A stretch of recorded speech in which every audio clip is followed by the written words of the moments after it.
after that victory over Orlando, puts Inter Miami into the playoff places for the first time all season. Now a chance to follow it up away from home.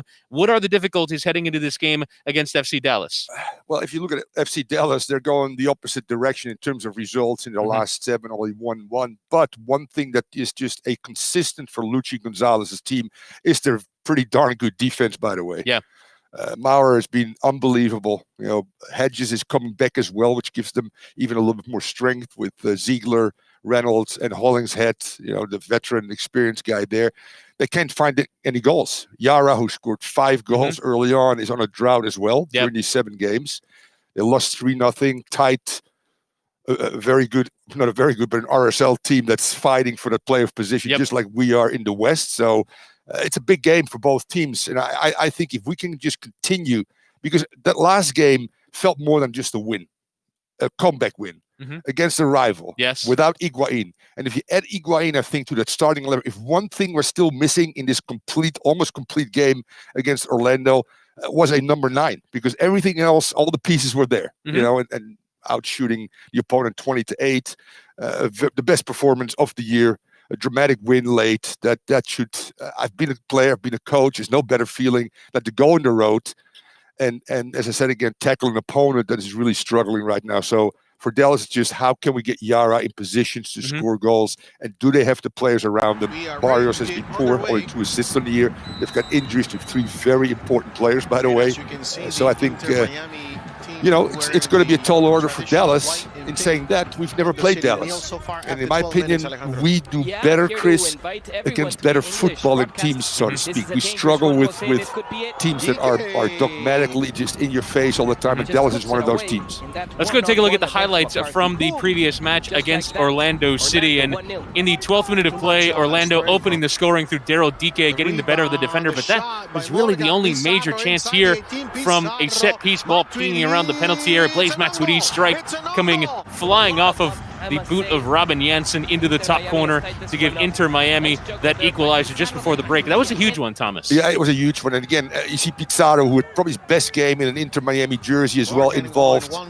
Morgan and what he does best. Yeah, that cross into Carranza comes off the bar. Yeah, it does come off the bar, actually. And that's unfortunate because Carranza, obviously, who had 2 goals in our first win for the franchise, in franchise history, did quite well to get in good positions. I think he didn't play well in terms of build-up and hold-up play, but throughout they just continue to heap on pressure.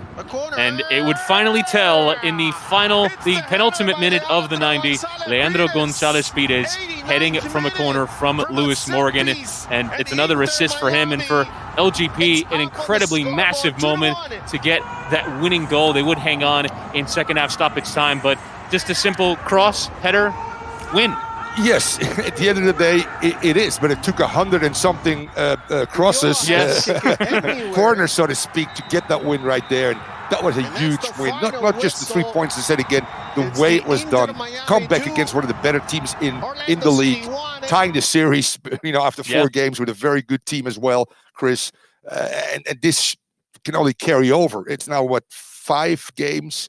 Only 1 loss, 3 wins out of the last 5 as well. So we're in the uptick, whereas Dallas is not, which is always dangerous. You cannot look past. Obviously, this to me is the easiest of the 3 games left. You need to get 3 points. As we have a look now at the Inter Miami players walking into the tunnel at the Toyota Stadium. Just one word on FC Dallas. They'll be without Reto Ziegler tonight due to contact tracing. A friend of his wife's, who is close to the player, tested positive for COVID-19. So a regular starter in central defense, as you see, obviously, the mask worn by everyone involved. We saw Pizarro entering, and to me, one of the interesting talking points ahead of this one is the fact that we will see Pizarro and Higuain together, really for the first time for me, since Higuain has been fully bedded into the team. Obviously, Pizarro missed 4 games due to international service, then Higuain missing the last one due to suspension.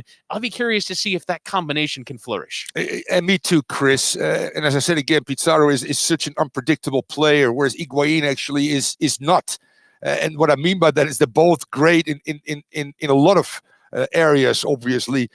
I think that Higuain is more of a 1 or 2 touch passer. It's sometimes hard to read where Pizarro is going. That also means that sometimes he can break pressure of 2 guys and do something out of nothing, i.e. involved with the volley that falls from Matuidi eventually. You know, that's Pizarro's innovation there by juggling the ball twice, hitting it on the fly. It comes back to Matuidi, and then the own goal that gets us to 1-1 against Orlando. So it will be very interesting to see how these two guys, both internationals, both have played for big clubs and against big teams in the world for the respective countries, how they will mesh. And you're right, that's going to be so important for this team to go forward, to find maybe a true assessment for Higuain, because Higuain has not been on track either. Sure. And now you can say, is that because there was not a number 10 involved, which will be now at Pizarro? It's the first real game together. I agree with you. And it will be very interesting to see how that chemistry will develop. And Higuain has had some opportunities from open play, but as you mentioned, it's only the one goal from 6 games. Is that a concern for you? Because obviously he was brought in to score goals. My feeling, though, is that he's done so much else from a build-up standpoint. The team looks different with him in it, right? It's better for Gonzalo Higuain's presence, but he's brought in to score goals. Which is true, Chris. And at the end of the day, all number 9s are being judged on their production, obviously, at the end of the day. You could say that we have been not as effective in giving him service consistently. Yes, the crosses are there, but they're the ball's being flighted in, hoping that somebody gets to it. Let's be real honest. We're still not comfortable combining. So it'll be very interesting to see how Higuain can integrate himself with Pizarro. And we know that Morgan will play on the right side. Don't know yet who's playing on the left, although you probably know that already.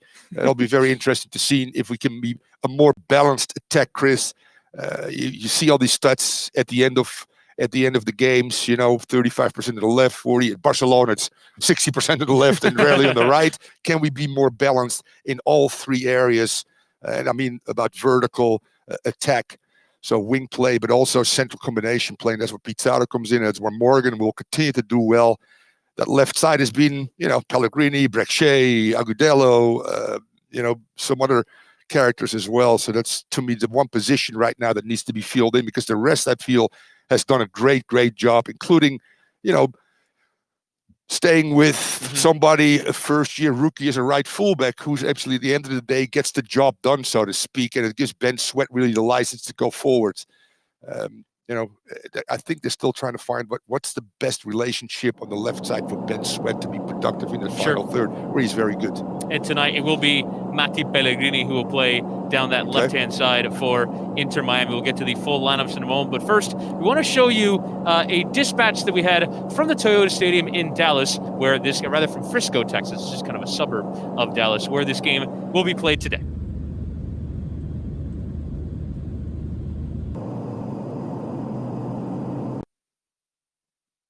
We just got into the FC Dallas locker room, flew in this morning, good flight, and just wanted to kind of show you guys what we put in every guy's locker on game day. So obviously here we have the jersey. It's going to be a cold one today, so every kind of cold weather they would need a quarter zip. We've got some compression under here, special socks for certain players. Some players will have their socks cut, just depends on personal preference. And then obviously, like I said, cold. Got the beanie, the gloves, and then every kind of cleat, shin guard, all the stuff that the guys use that they specifically want. We make sure that we have everything they need. So that's kind of just a normal locker setup on the road and at home. Just look at what the locker room setup will be today for Inter Miami at the Toyota Stadium in Frisco. When we come back, we'll have continued coverage, Inter Miami and FC Dallas from the Toyota Stadium in Frisco, Texas. It's a huge one tonight for Inter Miami. We'll continue to build up. Thomas Sarangan, myself, Chris Whittingham, here on Inter Miami CF.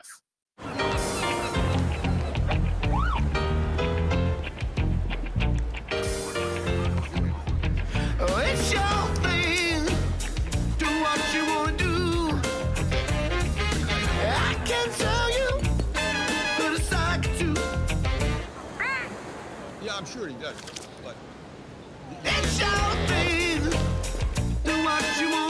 yeah, don't worry about it. I mean,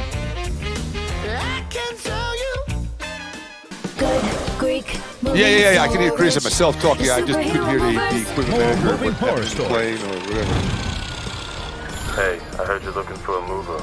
I got a deal for you. You're an honest mover out there. Good Greek to the rescue. As a former police officer, I've heard all of the moving horror stories. Fucking hell, mate. But you can trust me and my pros, and we'll have you saying, Call Star Greek. Good Greek, moving and storage. Your superhero movers.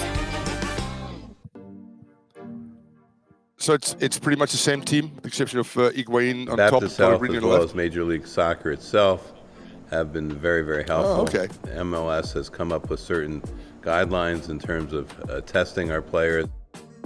We have hand washing stations, we have sanitizing stations all over the training facility as well as the stadium itself. We, along with Baptist Health doctors, have developed effective protocol for COVID-19. It has helped us limit the spread of COVID-19 and kept the players and staff safe.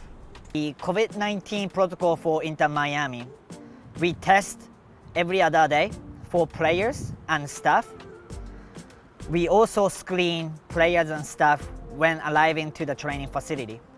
Because of this effective protocol in place by Baptist Health doctors, we have had no positive tests since returning from Orlando.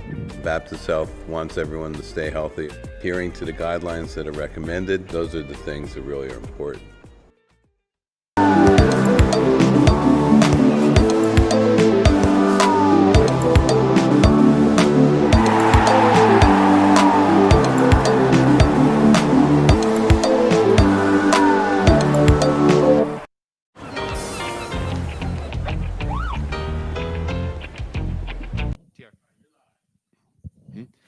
And welcome back as we continue coverage of Inter Miami, CF, and FC Dallas from the Toyota Stadium. Chris Whittingham, Thomas Rongan getting you ready with all of the major talking points ahead of this one. And we actually want to talk now about the starting lineups for Inter Miami. It's a couple of changes from the team that beat Orlando City at the weekend. Gonzalo Higuain returns, coming in for Julian Carranza. That one we already discussed, but it's a little bit of a shift in the back line, and it's back to what we saw towards the beginning portion of restart with Andres Reyes in the side, Nicolas Figal bumping out to right back as a result of the change. So Dylan Nealis goes to the bench. Reyes, we've talked about this kind of combination. It seems like it's been Inter Miami's best back four. And I agree. And the task of a coach is, Chris, you got to figure it out, trying to get your best 11 players on the field, and obviously your best player in particular positions. And I still think, although Figal is not a true right back, he offers you a little bit more on both sides of the ball. On set pieces, obviously, he's a very good 1v1 defender. Might have been one of the best defenders in the last 5 games, quite frankly, and looked really sharp. And Reyes is athletic, young, and a guy, as I said again, that should be, if everybody's fit, figure in at the end of the day that is your best back four, without a doubt, Chris. And from Reyes coming back off a facial fracture injury, we'll see if he wears the mask tonight. Do you think that could be a potential source of discomfort for him? Do you think it might take him a second to kind of feel like he's back in the game, the first header, the first collision? I feel like that's something that might be a mental hurdle. Yeah, I've played with twice under those circumstances. I had players that played for me as well. And there's just, you wear it in practice and you try to figure out ways when sweat starts to appear, when you breathe like we do right now, and sometimes your glasses fog up. You know, those are little things that come into play. And yes, you're always aware that you have something on your head or around your face, which initially when I went up for my first header, it was a header not with the fact that I was afraid, but more so, okay, how is this going to go? And as soon as you get the first header in, the first tackle, whatever it might be, it seems like you're not worrying about it too much. But yeah, it's uncomfortable. We'll check in on a couple of occasions tonight with the guys from the Inter Miami podcast, and we'll go now to Alex and Jay. Thank you, Chris and Thomas. What's up, everybody? It's Jay and Alex from the Inter Miami podcast. We are coming to you live from the owner's suite at Inter Miami CF Stadium. Mama, we made it! Thank you so much for joining us. As per usual, if you do not follow us, please do on social media, on Instagram and Facebook at Inter Miami Podcast, and on Twitter at Inter MIA Podcast. We are very happy to be here joining the club's pregame show. So without further ado, let's kind of get into what we're here to do. Talk about this big game tonight, the previous win, and what the rest of the season is going to hold for us. Huge match tonight, Jay. Huge match. This is something exciting. We have 3 games left on the schedule, and this is a must-win for us, bud.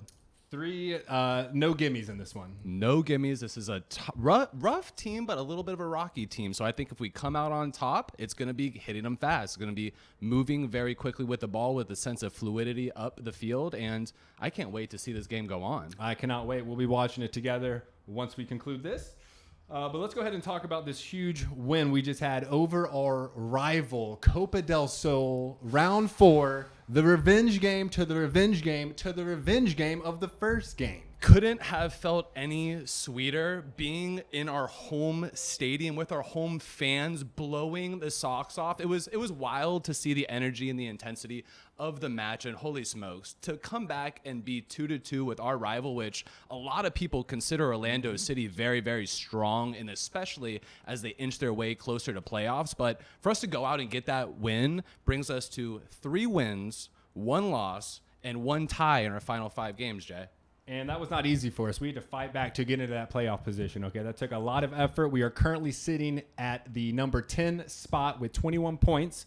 We need to box out right now. This is, in my eyes, a must-win. If we can secure 3 points here, we put ourselves in a very serious position to make the playoffs. If we run into trouble here, we are both fully expecting that Toronto game to be extremely difficult. Yeah, listen, it's not a game that you want to go into with an L or a tie here. This is a very, very important game. Obviously, we're staring down FC Cincinnati in the last match of the regular season, but hey, let's don't focus on that team. Let's focus on what's in front of us, and that is FC Dallas. We have a spark coming back to us, Jay. He is Argentinian, and his name is Gonzalo Higuain, which now we have to make that distinction because we have Federico and Gonzalo on this club, but we will have Pizarro and Gonzalo Higuain for tonight's match. That will be the 3rd time that they will be playing together. Yes, and we are both eager to see this chemistry continue to build. This is now our complete team again. There's no one gone. Nobody is suspended currently. That might change with LGP tonight if he gets another yellow, if my math is correct. But this is a massive thing for this team. And if there's one thing that we can promise you today, it will be that LGP gets that yellow card. Probably in the first half, if not the first 10 minutes. Yeah, we're taking over-unders about 40 minutes to it. But anyway, you got to join us for the podcast to know a little bit more about that. But Jay, what are your 3 takeaways that if Inter Miami comes out tonight and handles business, they will come out with a win? What are those 3 things for you? So for us to win this game, right, we've got to do something that we've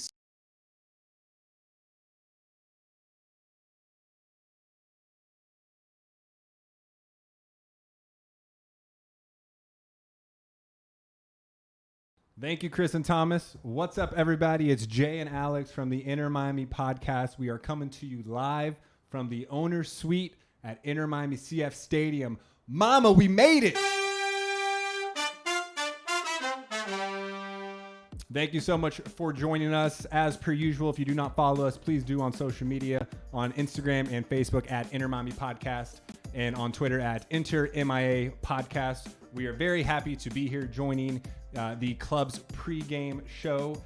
So without further ado, let's kind of get into what we're here to do. Talk about this big game tonight, the previous win, and what the rest of the season is going to hold for us. Huge match tonight, Jay. Huge match. This is something exciting. We have 3 games left on the schedule, and this is a must-win for us, bud. And thanks to Alex and Jay for the further breakdown of this one. And TR, one of the things that they were talking about is how important this game is and how they're going to set about to win it tonight. So when you look at the matchup, I imagine it'll kind of be a fairly similar shape. Dallas in their 4-3-3, Inter Miami in their 4-2-3-1. But really, it's all about those central midfielders. What for you are kind of the areas that you think that Inter Miami can perhaps press FC Dallas and are going to have to be responsible for at the back? Without Ziegler, which is their best center back, with all due respect to everybody else, that's a big loss as well. Now you got Hedges, who's been injured for a while, probably coming back. We know he's coming back in the starting 11 with Bresson next to him, Hollingsworth and Reynolds and Jimmy Maurer. They've not given up a lot of goals, but I think Higuain and Pizarro could have some joy there if Pizarro can get away from either Santos, who's played quite well in the last few games, the Brazilian midfielder. You got Ferreira, the 19-year-old kid from the United States, will, as you said, drop into midfield. I think we can have some success centrally, and I think we can have some success in 1v1s with Pellegrini against Reynolds and Morgan, who's been absolutely brilliant for us, obviously, not just from a statistical standpoint, Chris, but also from just an inspirational standpoint. The amount of work he does as well, and still being able in the final third to be darn good is good. And he'll give Hollingsworth, who's an older veteran, not the quickest. That could be a matchup that we could see. Barrios and Fafa Picault play on the outside. They like to go forward. They don't like to defend. So if we're smart and we can get Sweat and we can get at this particular time, obviously, they made changes in our back four. If we can get Figal in good forward positions, smart forward positions, you can create at times maybe 2v1s, and switching the point of attack against this team and moving the opponent is on all the time as well. And Ben Sweat has always been a great option. And Higuain has been so great at that, Chris.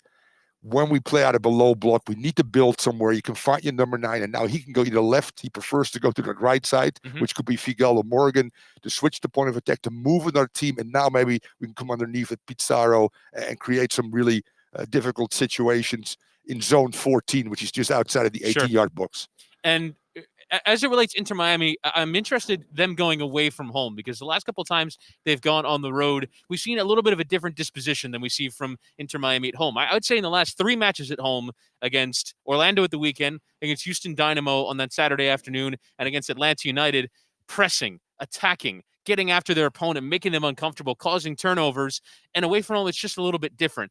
Do you think that's because of the approach of the manager? Do you think he's trying to say, away from home, we've got to be a bit more conservative? Or do you think that maybe tonight Inter Miami can go away from home and try and cause Dallas some problems and be proactive in this game? Yeah, I don't think you have to be necessarily proactive, because Dallas is a team that likes to sit in anyway. Watch that game against RSL. And yes, it's on the road, and the point against RSL is important. Lucha Gonzalez talked about that. We're going to have a lower block. We're missing some important players. So if we keep the 0, we're in every game, which they've done quite often. I think they've got 7 or 8 ties on the year. The problem for Inter Miami is, if you look at this makeup of the team right now, is when you play new teams, it's a totally different. Stylistically, MLS is just so challenging. This team will try to play a little bit. You look at the Red Bulls, it's a totally different animal as well. Yeah. NYCFC is a different animal. All of a sudden, we go on the road to play Montreal, and we get pinked off the park of a team that we haven't seen before. I think we found a comfort zone against Atlanta. I think we found a comfort zone against Orlando, because we played them 4 times. After a while, you get a feel for a team. And it almost seems like we perform better against teams that also try to play good football. And this last game, this is the team that we hoped for from day one, in terms of quality and in terms of the names that we've seen there. So can they carry over a little bit of steel on the road, which you need to? I don't care where you go. And can they continue where they left off by trying to be a dominant team in this game, Chris? Yes. And I think, without a doubt, that's the mindset, and should be the mindset of this team going into this game. And I'm really curious to see if that can translate on the road, because we really only see it in spurts. I would say Orlando away in the second half when they were trying to come back, against Atlanta for a few moments, but for the most part, it's been a side that tries to be a bit more defensive away from home. And I kind of want to see those performances translate. Inter Miami have a great deal of strength. You talk to opposition coaches in the league, and they're afraid of Higuain, they're afraid of Pizarro, they're afraid of Morgan and Matchday, and this team that has a lot of talent on paper. You want to see it yield on the pitch every single game. And I think it's that consistent level of performance. As you mentioned, though, you've been in this league before. It is a different style every week. And it's very difficult to figure out this league sometimes. Do you think introducing another new opponent, you're traveling really and playing a Western Conference team for the first time since they played LAFC away from home, all the way back in the opening day of the season back in February. What is that adjustment to getting used to every new team and every new style? There is not much adjustment that you can do in the lead up to this game. You can show video analysis, which you do. You can talk to individual players and show them their particular opponents and look at their skill set and strength and weaknesses of teams. Like data analysis is something else. But at the end of the day, you got to walk on that field, and the players have to figure it out for themselves real quickly. And in few of the games where they've struggled, Chris, I almost felt like the coaching staff and the team was unprepared for what was happening from a technical standpoint or from a approach standpoint. And I hope that's not the case in Dallas. We've changed to a 3 sometimes. We've gone back to a 4 after 10 or 15 minutes. When we're in the hole, we're down 1-0, and the coach makes the adjustments. Have they looked at this Dallas team now that, as you said, Chris, is not hard to figure out, but gives you a different element? Tough, hard-nosed Americans in the back, a little bit of guile and creativity in midfield, and potentially 1 or 2 guys on top that on any given day can give you some problems. And then it's up to the tactical acumen and the senior leadership of this team just to figure this out real quick early on. And the best way you can do that is be on the front foot and dictate your style, regardless where you're. I always, when I coached, I didn't care where we were. We played our game. And that cost me a few times, but most of the times we did win. And that was the same mentality at home as we had on the road, especially in the first 50 minutes on the road. I actually wanted to go after teams. And then the game settles in naturally anyway. And that for me is something that I'd love to see from this Inter Miami side. But one of the players, and we were just looking at some warm-up shots there, that's new into this Dallas side that's going to try and dictate things is Andres Ricarte, who came in from Colombia, a player who's a creative DP number 10 who they wanted to try and change things. He'll try and combine with Franco Jara up top, a player who they also spent a decent amount of money on coming from Pachuca and Liga MX. FC Dallas have a great academy. They have some teenagers in this side, some homegrowns that have been with them for a while, but they need their big stars to step up. Do you think they have enough in that area? I don't think what I've seen of this team in the last 7 games, I've not seen every game, to be real honest with you. It's not just the matter that Hara is missing opportunities. It's just also a little bit back going to Higuain. You need service to be successful. He's a guy that off the dribble on his own can do something, but he needs service. And if you look at Barrios, who's been a pretty exceptional player throughout his career here, only had 2 assists after, what game are we in, 18, 19, or 20? He had 15 last season. Exactly, correct. So they are trying to figure out their front 4, and let's face it, due to injuries, Moscada is a very good player. Yeah, Paxton Pamacol as well. Big time, by the way, for 20 years old. Acosta, a guy that came through the system too. A lot of homegrown guys. We got Victor Yola going back as a homegrown, one of the first homegrown ever in MLS. Breck Shea also played for FC Dallas. And it all started with Oscar Pereira, and then eventually Luchi Gonzalez continued that trend of younger integration of these players in Dallas, which is nice to see. And eventually we'll see with our club as well, without a doubt. Right. I think FC Dallas in some ways are a model for other clubs in Major League Soccer with how they bring through young players. They signed defender Justin Shea a couple of weeks ago. He is the 30th homegrown signing in that club's history. So it's just something to model yourselves after, and they're trying to marry it now with a few more big money signings. So I think FC Dallas are a model club in that sense, but now they're trying to marry it. As we get a look here at Andres Reyes' mask that he'll be wearing today. It's far different than the masks you're used to seeing everywhere you go that we ourselves are wearing here on this broadcast. That facial mask to protect him after his facial fracture.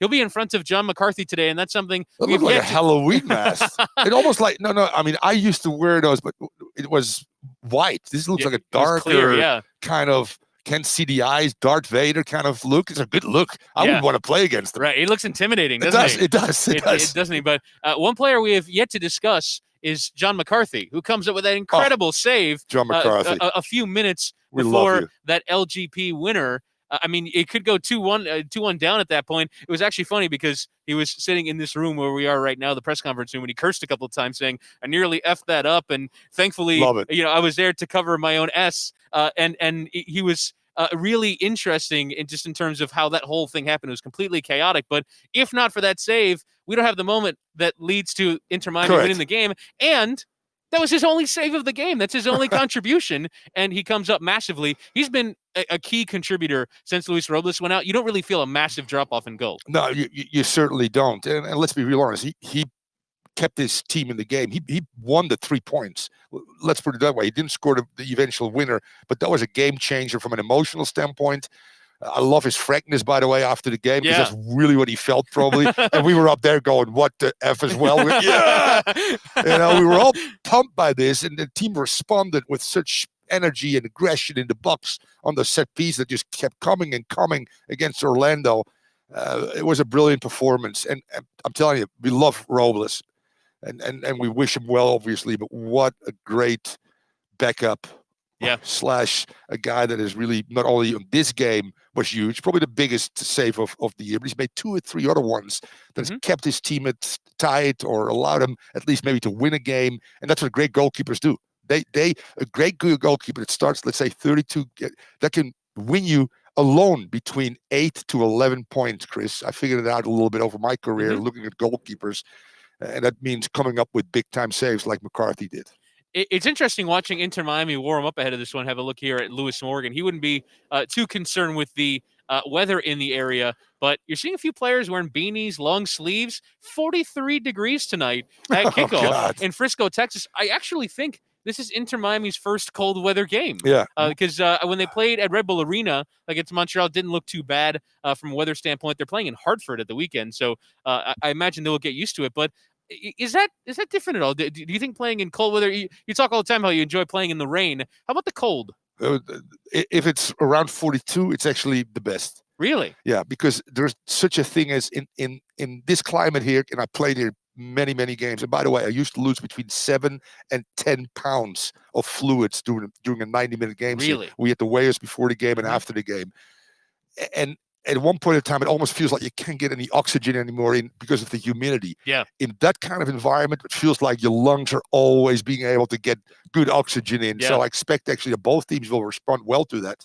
You don't see probably any cramp late in games. It's a perfect temperature, quite frankly. Maybe not for our Central and South American players, but clearly for our North American players. And I mean, I've coached in Toronto, I coached in DC, I coached in Boston. So this was the norm for us. It's not the norm, as I said again, if you fly from Buenos Aires 2 months ago or Italy for that matter.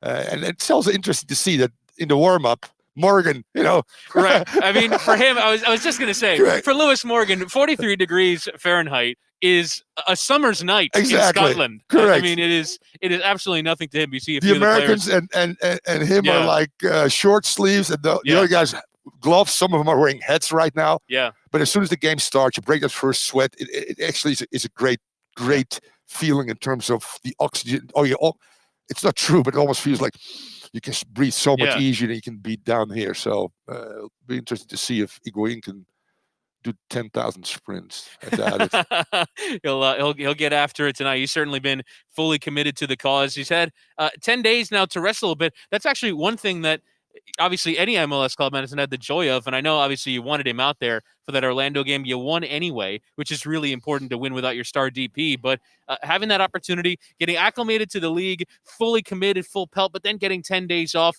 and some training sessions, do you think that there's a lot of growth to be done in the middle of the season when you do have a week off? We do have some time to rest and work on things with your teammates. Self-reflection and being able to step back, which you can't in a hectic schedule going Wednesday, Saturday, Wednesday, Sunday, whatever it might be, week in, week out. And you're more worried about regeneration. He was allowed to let his body, come to a rest function. Also being able from the stands, I'm telling you, Chris, watching a game sometimes, for me as a player, but later as a coach, I learned a lot by sitting up high and going, oh my God, that's what I saw during the game as well. I didn't think it was real, but our width is really poor when we go in transition or we are stretched this way. And I think Pizarro coming back and having to be in quarantine also allowed him to look at this team, to look at himself and say, how can I function best for this team? Because that was probably his best game he's played coming back. So reflection, talking to teammates now without the duress of I have to start tomorrow 90 minutes, but really focusing on the task at hand being, and I assume you look at his brother who was an assistant coach at DC United, that they both probably have good brains for the game and want to maybe at one point in time become head coaches somewhere in the world. So it can only benefit Higuain, and I expect a guy to come back with a little bit of vengeance. And not saying he's going to score 3 today, but I think we see an improved Higuain for not the fact that he's become a better player, but he's a better understanding maybe of his teammates in the league. And we certainly hope to see him on the score sheet tonight. Yep. When you say Pizarro as a fan there, obviously you wouldn't be too surprised by some locals in the area wearing a Chivas shirt, Rodolfo Pizarro, who maybe some fans are coming to see him. when you say he had his best match last time out, what are you seeing that was different? What would you say was the improvement on his performance? He stayed higher at the pitch, Chris, and he didn't get in the way. I hate to say it of Matwidi and Will Trapp. He really played as almost like a second forward, and then from there he was able to float on the right or left side and pick his spots a little bit. Yeah, he dropped it to midfield deeper to play make at times a little bit, but he was most dangerous and where he's best is in the final third. His off-the-cuff kind of play adds something a little bit different and puts teams under duress. A lot of times he runs into trouble and it's a turnover, but also the few times he can make things happen out of nothing in an area, and we call it the arc of concentration, where anything can happen, i.e., as I said again, that half bike he had that falls from a Tweedy and it ends up in the back of the net through a ricochet of a defender. But he was involved in some aspects higher and closer to goal. And that's where he needs to be. And we love to see that performance from Rodolfo Pizarro. The sign from that fan read, "You are my idol. Gift me your jersey," and it included the word "crack" at the end, which is like a Spanish word for great guy. He's a top lad. He's a crack. Yeah, Edison Crack. Which is one of my favorite. I learned that one working at Tulane, and I'd never heard crack, and then all of a sudden I hear it like every day, and it is a common expression of someone who's doing a great job. That's awesome. So as it relates, this performance. Quejunda. What's Quejunda way? It's a Mexican as well. Yes.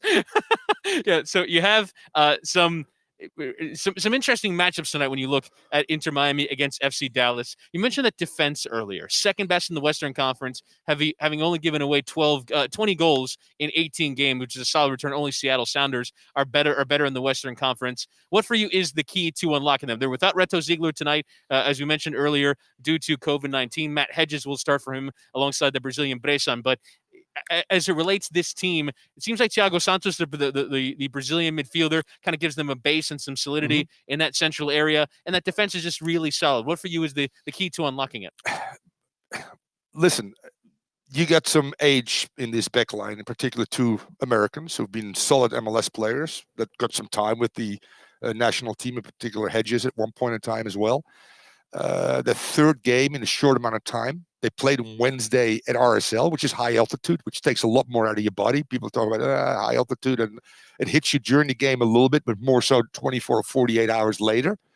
You have to travel. They were on the road. Had to come back to Dallas, obviously, after, I think, it was against Cincinnati 3-0, and go back to RSL, come back again. I think there's some tired legs out there around the 18th, 19th, 20th game, and they're going back to the well with two or three guys that have done it for them consistently, 20 goals. But I really feel that Pellegrini and Morgan's hectic work rate will create a little bit of problem for them as well. If Higuain is smart and he can draw Hedges out with him into midfield and allow Pizarro, or, by the way, Matuidi was more involved in the attacking flow, started the counter press as well, very often for us, in order to win first or second balls and keeping possession alive. If he is smart and he come from deep positions, and if Santos is really worried about Pizarro, I think Matuidi's runs without the ball could help us a little bit to finding seams in between fullback and center back that gets drawn out, particularly by the great simple movement of Higuain. We'll continue build up to Inter Miami and FC Dallas. Again, a massive one tonight in Major League Soccer. Right now, we're going to go back to the guys with the Inter Miami podcast. Over to you, Alex and Jay. Welcome back, everyone. We wanted to have a little bit of fun tonight and go through a little bit of some Inter Miami trivia. I think Alex is probably going to try and ask some questions about my past, maybe, but I may have already seen the answers, or I may not have. Yeah, well, you know what? They're for the fans at home, so we're going to try and small talk after each question, give you about 20 seconds to think of the answer, but just kicking it off. Orlando was on a 12-game unbeaten streak before losing to Inter Miami this past Saturday. 12-game unbeaten streak. Who was the last team to beat Orlando City prior to Inter Miami? Now, you said unbeaten, correct? Unbeaten, correct. Unbeaten. Now, does memory serve me correctly and go ahead and say that is us, the Inter Miami Herons? That would be accurate. Indeed. Inter Miami, baby. August 22nd. This is when Carranza scored the brace off the beautiful assist from Pizarro for the first goal. The beautiful cross from Ben Sweat's dirty left foot where Carranza was able to have that beautiful rainbow header just over Gillespie into the top corner. And then, of course, to top it off, the nail in the coffin was Pizarro with the one-time first shot, nail in the coffin, third goal, 3-2, Inter Miami wins. Really like the adjectives you're using there, sir. That is primo. I focused a lot in my vocabulary classes in high school. I can tell, and it's all because starting to pay off. I knew if my grades weren't there, that I could at least fool people with my vocabulary. That's cool. We're actually on video today. My mom always told me I had a face for radio, so this has been I a would fun agree with little your mom. change I here. love your mom, and I Hey, that's totally she's agree a with saint, her. Mama Papa George. But anyway, let's keep it going here a little bit. We got our next question, and Jay, I'm going to go ahead and volley this one to you, bud. This one comes from actually a listener that was listening and sent it in to us a few weeks ago, but we want to go ahead and do this on air. So, who is the only Inter Miami player to start every game this season? Start, not substitutes. Correct. So that's going to completely rule out our boy Lewis Morgan. It is. And unfortunately for us, that does rule out David Norman Jr. That does rule out David Norman Jr., but technically it doesn't because he has never started or had to really sit out. He's never even been on the bench, unfortunately. Give him a break. We're saving him for 2021. Give David Norman a shot, guys. Let's see what he's got. They asked us when we walked in here, hey, what jersey do you want? We said David Norman Jr. We got it, and we're going to get autographs on him. I'm going to go with Nico Fagal. We almost do this for a living. I like it. I like it. There's something happening between those ears. Sometimes. How many Argentinians play for Inter Miami? See, this is one that I just got to be honest with the fans. I saw the answers, so I know the names and the total amounts. And guess what? You can't count them on one hand. You got to list them. Nico Fagal, Mateus Pellegrini, Federico Higuain, Gonzalo Higuain, LGP, and Julian Carranza. Get out of here. Get out of here. All right. All right. Here's one that I expect you to know the answer to this. What you got for me, bud? How many years will Inter Miami be playing in Fort Lauderdale? How many years will they be? Is that a trick question? That is a completely trick question. There is no answer. It's open-ended. I like it. I got two final questions for you, and these are more for our listeners. So if you're not listening to the Inter Miami podcast, you got to go ahead and check us out live on all podcast streams. So get that plug. What is the name of our security guard? You're asking me this question? And you better know the answer. His name is Quinn Kington. And is he related to anyone? He would happen to be my son. Absolutely. Dude's about 3 feet tall, probably sitting about 64, which is a little generous. Dude's got a mean right hook, though. He will punch you in your growing faster than you can say baby shark. And the last question that I have for everybody here today, and it blows my mind that we've been on camera for about 15 minutes so far, and this hasn't came up. I know where this is going. But Jay and everybody else, what state is Jay originally from? Jay Kington. I'll go ahead and answer that. Kentucky. The Commonwealth of Kentucky. Would you ever have believed it? Louisville, to be exact. Probably. Hi, Mom. Anyway, it's about kickoff. We want to go ahead and thank you for joining us on this week. We are the Inter Miami podcast. I myself am Alex Papa George. This is Jay Kington. We'll be back with you soon. Vamos Miami.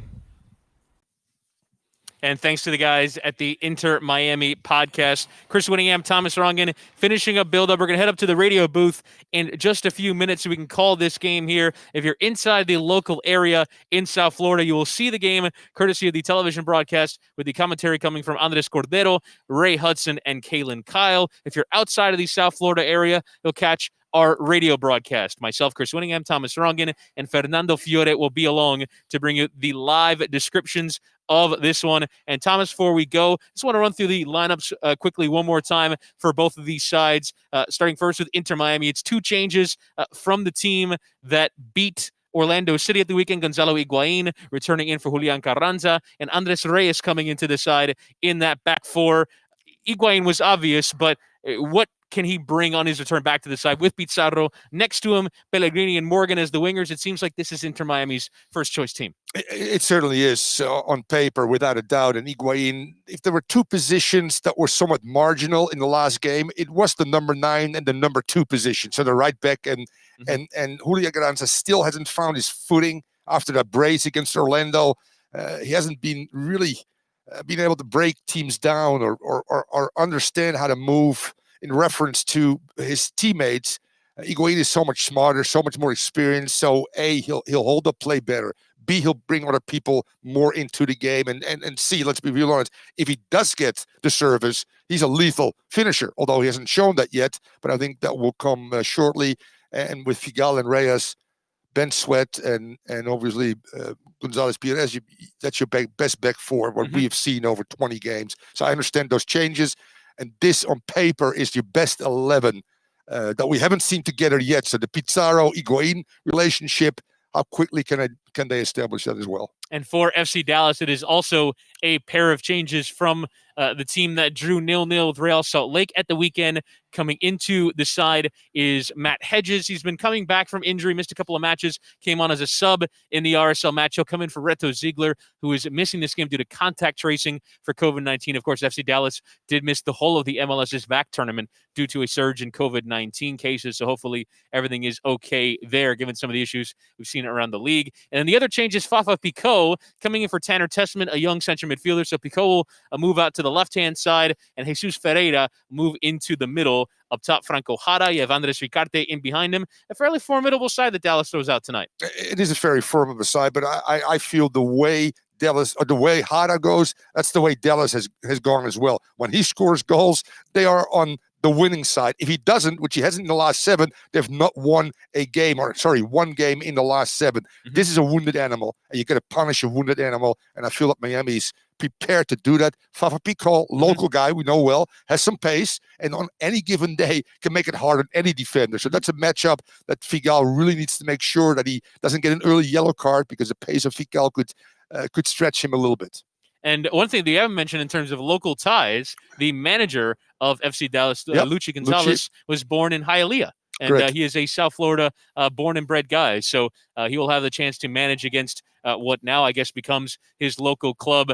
So it is FC Dallas and Inter Miami tonight. Inter Miami with an opportunity to get 3 points towards the playoff chase. As things stand, Inter Miami level on points with Chicago Fire. Chicago Fire have a game in hand. They play tonight away at Philadelphia Union. They're just 2 points behind Montreal Impact. Montreal Impact, who lost last night at home to Nashville SC. So a chance for Inter Miami to lead Montreal Impact in the table. Had they beaten them, Miami would be in a great position right now, but unfortunately you cannot fix previous results. So again, if you're inside the local South Florida area, you'll watch the game with Andres Cordero, Kalen Kyle, and Ray Hudson on the commentary. If you're outside of the South Florida area, you'll see our radio broadcast. Thomas Rongin, Fernando Fiore, and myself, Chris Whittingham. You will have a look into our booth and see how the sausage is made on our radio broadcast, and you hear all the descriptions of this one. Inter Miami and FC Dallas is coming up. Having the fans there is definitely going to give us that extra bit of energy, and to have that support and have that little bit of noise in the background. Communities can count on. Hey, Fernando, Presidente. Sí, señor. We get the fans today. Yes, sir. And this is what it's all about, because football, pasión, hinchas, fans. That's what we need. This is what football is all about.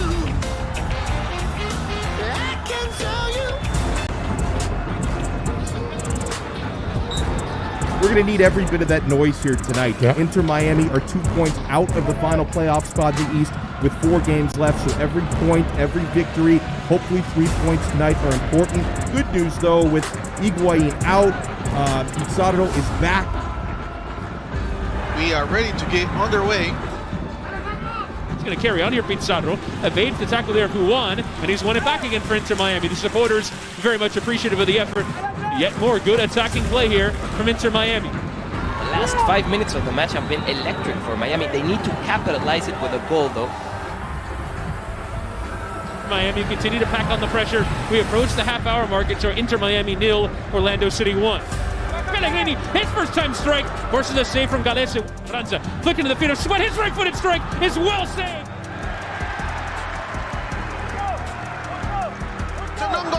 It's an own goal. Yes, at the end of the first half. In a bonkers opening 45 minutes to play. And that's the whistle to start the second half. Trap brings it down. Morgan going 1v1. Nice cross. Right footed cross is a good one. Carranza's header is off the crossbar. Pizarro into the back post. There was Antonio Carlos. Jensen is there. Michel with a save off the line from McCarthy.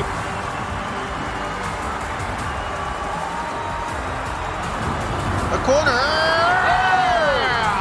It's the header by Leandro Gonzalez Pires. 89th minute from a set piece. And Inter Miami, it's up on the scoreboard 2-1. And that's the final whistle. It's the Inter Miami 2, Orlando City 1.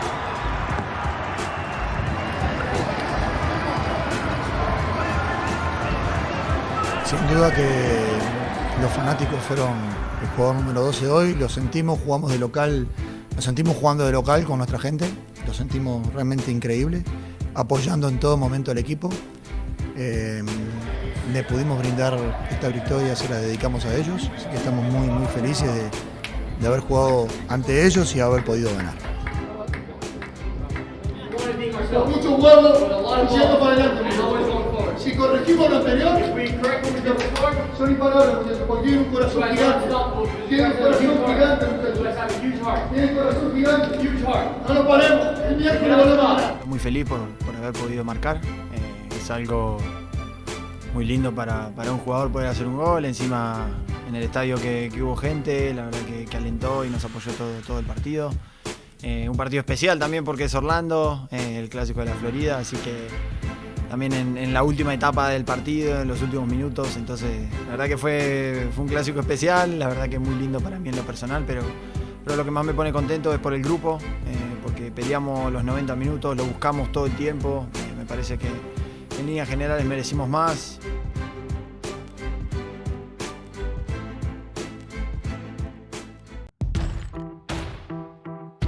La verdad es que venimos bien, hemos mejorado muchísimo.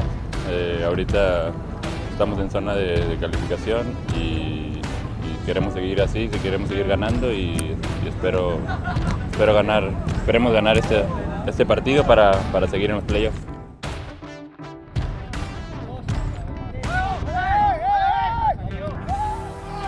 So the game against Dallas will be an interesting one. They're a team that likes to have the ball.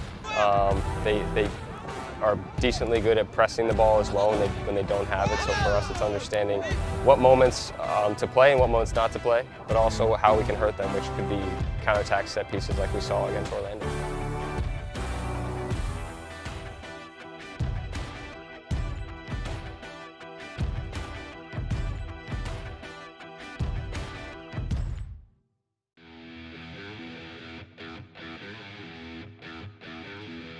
De la misma manera, si bien sabemos que momentáneamente estamos en posición de playoff, todavía no conseguimos nada. Nosotros tenemos que ir partido a partido, ahora tenemos que preparar el partido que viene de la mejor manera, tenemos que ir a buscarlo fuera de casa, necesitamos la mayor cantidad de puntos posible.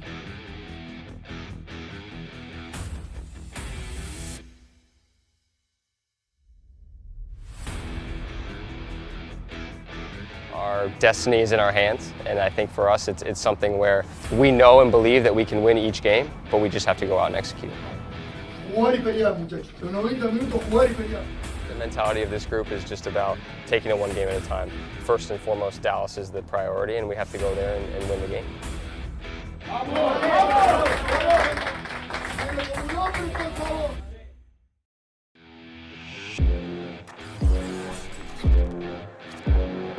De la misma manera, si bien sabemos que momentáneamente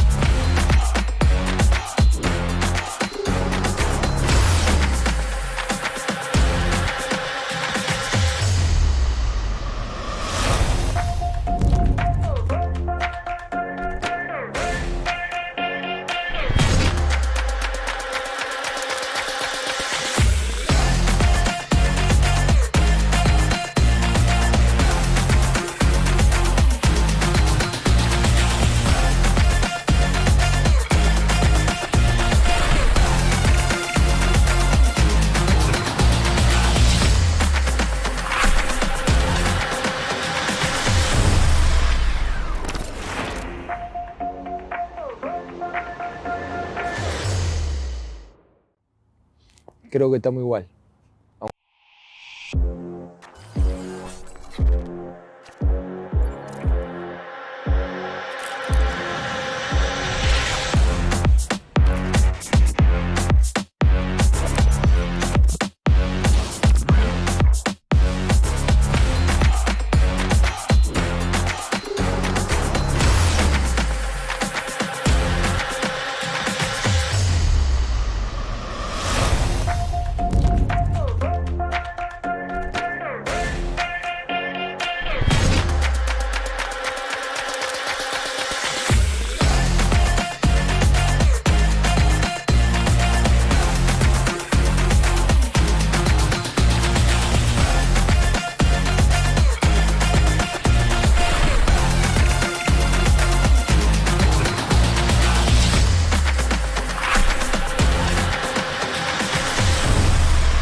For Inter Miami, the Toyota Stadium in Frisco, Texas, as FC Dallas entertain Inter Miami, and for FC Dallas themselves in a playoff chase, just a few points above the playoff line, where Real Salt Lake currently sit just below the playoff cutoff. For Inter Miami, level with Chicago Fire on points, although the Fire do have a game in hand. Inter Miami with a win tonight can jump above Montreal Impact in the table. And Fernando, we saw a tremendous performance last time out from Inter Miami when they beat Orlando City. It wasn't just the result, it was the performance. They played really well. We want to see that again tonight. One word: emotional.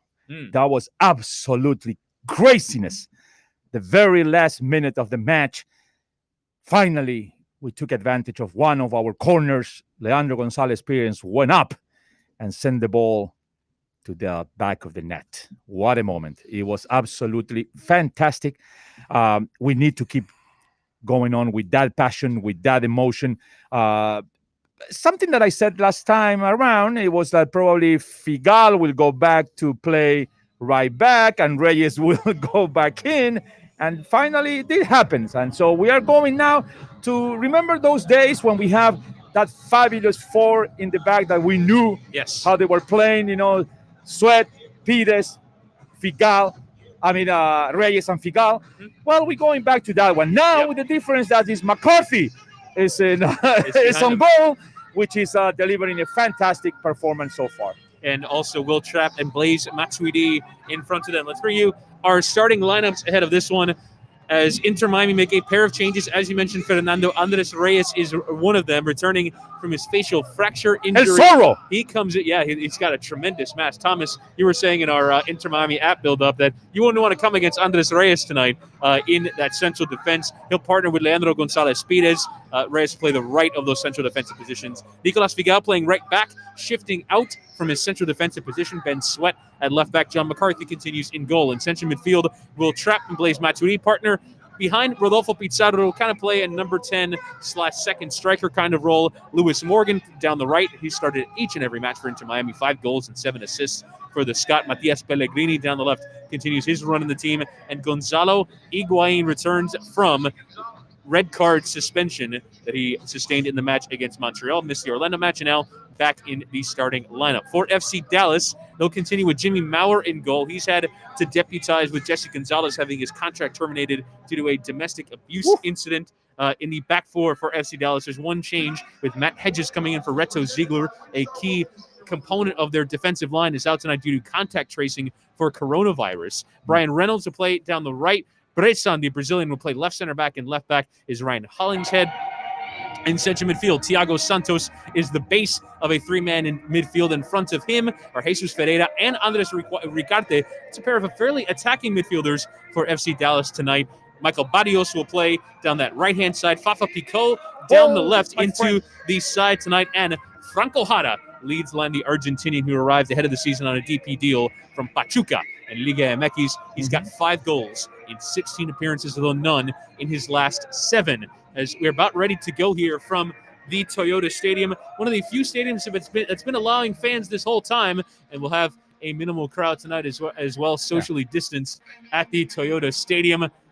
FC Dallas will wear the red and blue kits. Will go from right to left in this first half. Inter Miami wearing their all whites. They'll go from left to right to start this first half of play. They'll also start with possession of the ball. Gonzalo Higuain is stood over. Their matchday referee is Victor Rivas. He is in charge of this one. Malik Badawi is in the VAR room should any decisions need to be adjudicated. As we've had the opening whistle, we're underway from the Toyota Stadium. Inter Miami getting us started, going from left to right here in this first half. As the ball comes to Nicolas Figal on the right-hand side, he tries to play it down the line. It's Inter Miami and FC Dallas from the Toyota Stadium. A massive game of implications for Inter Miami's Higuain interchanging there with Pellegrini. He tries to slide it back towards Matuidi, now trapped, trying to first time play it towards the back post. Instead, it's right at the goalkeeper Maurer. It was a decent build-up from Pellegrini, Higuain, and Pizarro, but in the end comes for the FC Dallas keeper.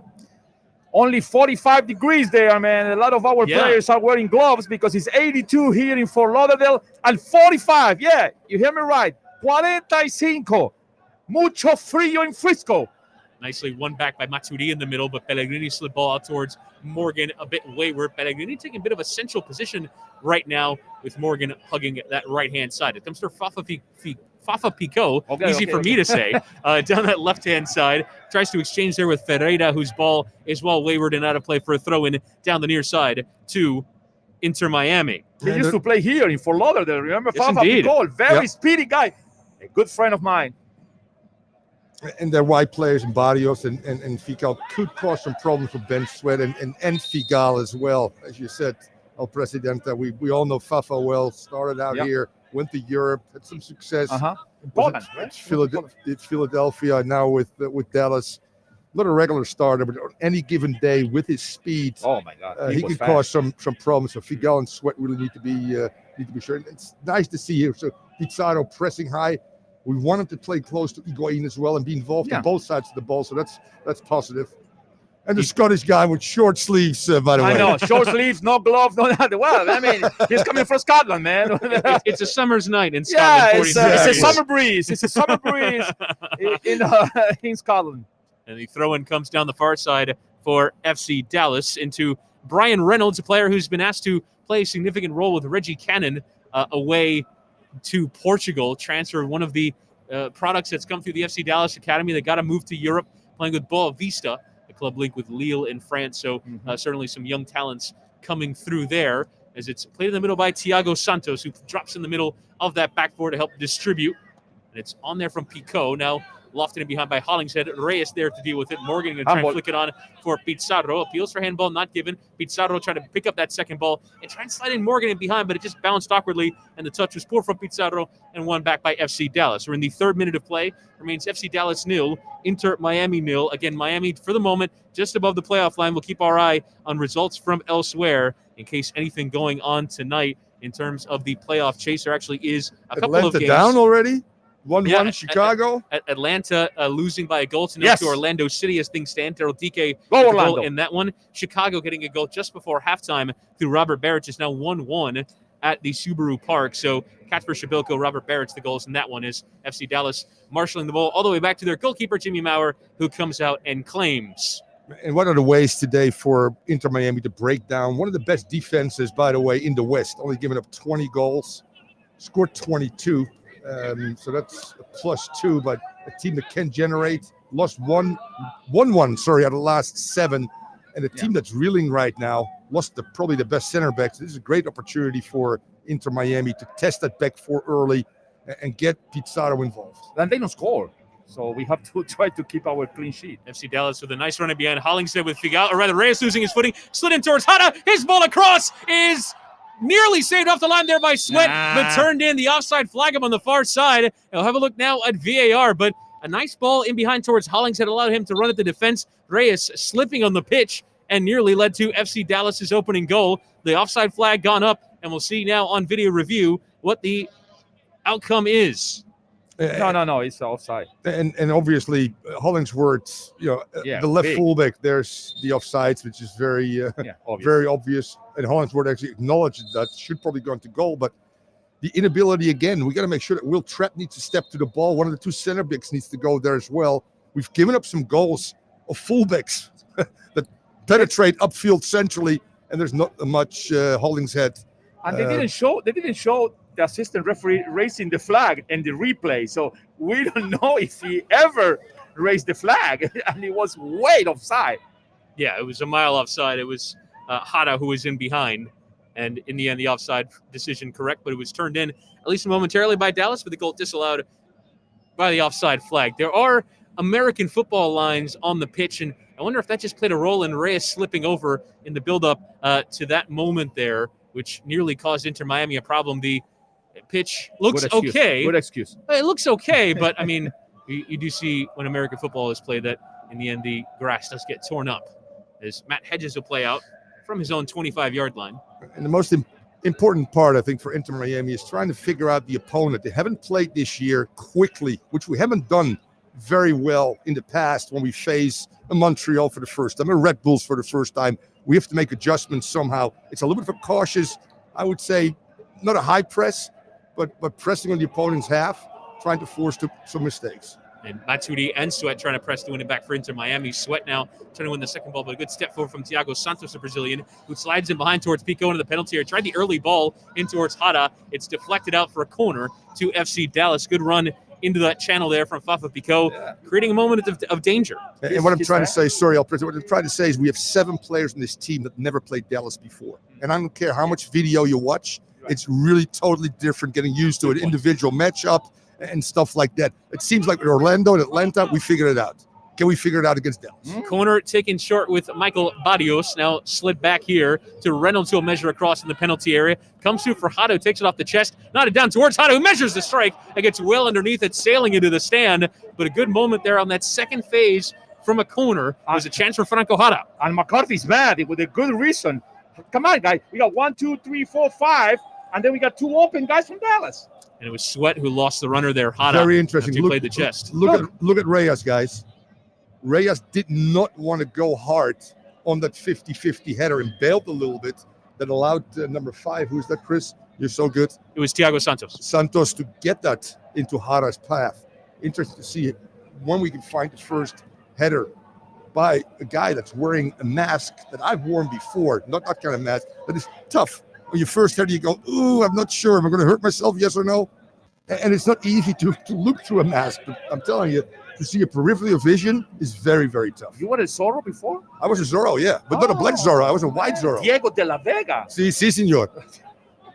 Andres Ricarte picking the ball up on halfway and carrying forward for FC Dallas. Pings it off of Pellegrini, and now recovered here by Matt Hedges of FC Dallas. Now slid out to the right-hand side. Brian Reynolds making that run forward, making his 11th start today. Got a 4-year extension from FC Dallas after Reggie Cannon departed. Now trusted to be the right back as Pizarro has won it back in the middle, and now tries to ping it in towards Morgan, who was pulled back there by Thiago Santos. Pizarro asking for a yellow card from referee Victor Rivas. It's going to take a moment to adjudicate the decision. He's going to have a conversation now with Santos, but it was a fairly cynical pullback there from Santos. I think it's just going to be a talking to in the end from the referee Rivas. It'll be a free kick to Inter Miami in the middle of the center circle. Now Andres Reyes shooting the ball from Trapp, who now buzz around. Figal on the right. Slid back for Reyes. It's back for Figal on the touchline, just in his own half. Now carrying back, trying to slide back towards McCarthy. Shoved off it. And McCarthy from his own penalty area will just hit it long.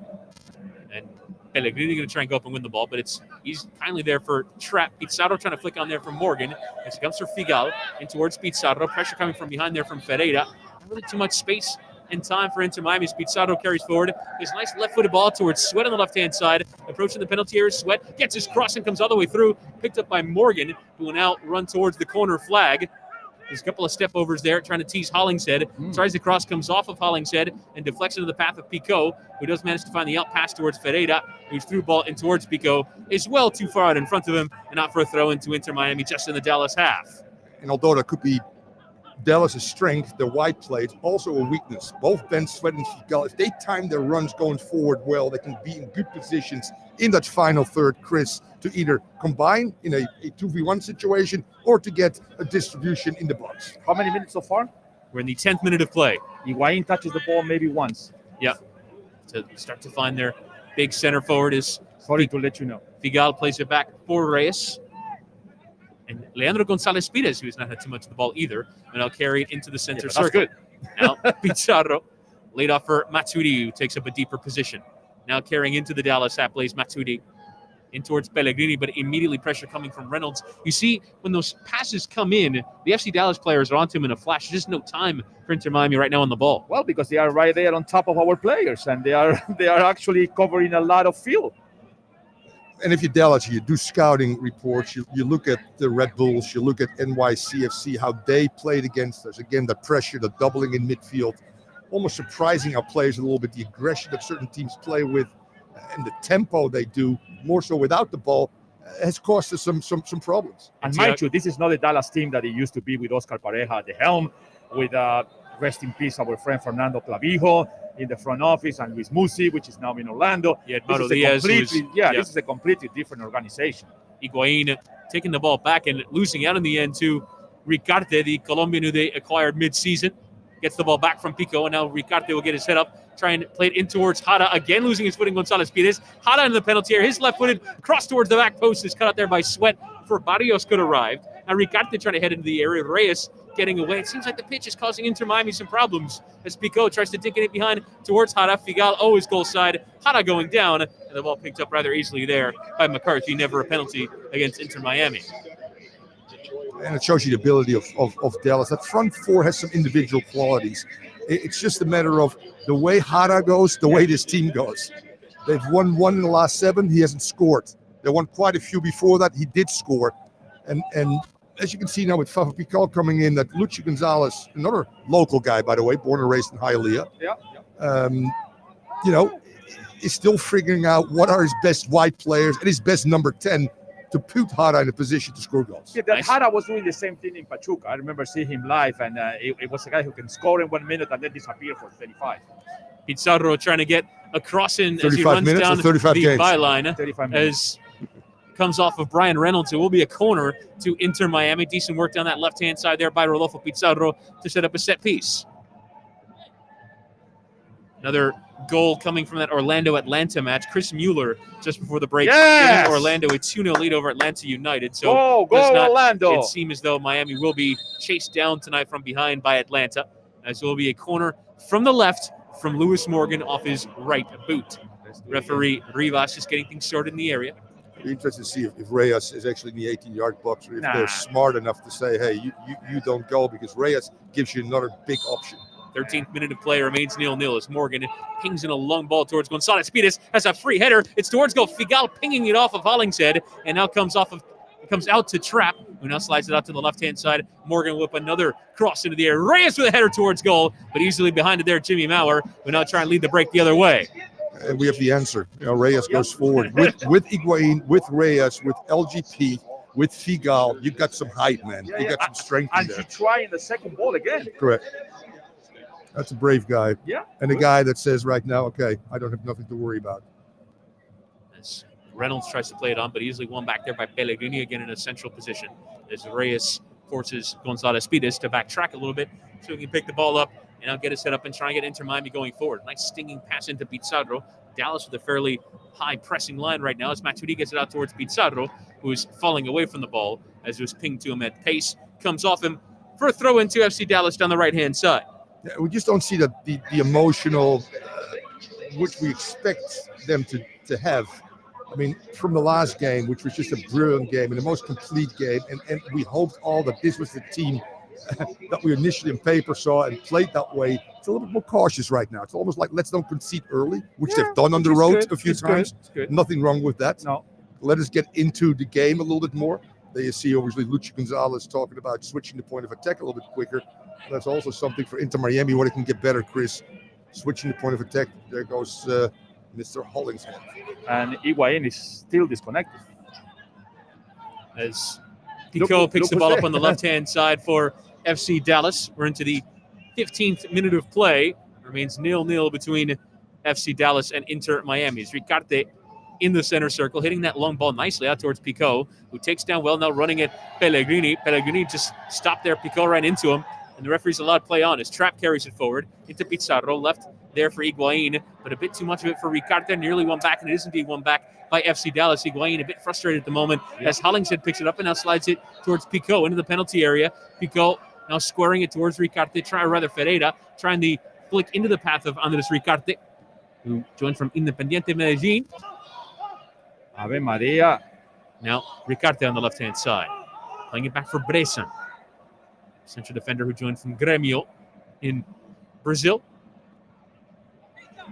We have received word here, guys, that there are actually a group of 13 supporters in total who have made their way to this game. At section 121 and 122, jumped on a plane this morning to get out to the Toyota Stadium. As good defending there from Andres Reyes. It was Jara who tried to run into him. Do you have the names? And again, referee just allowed play on.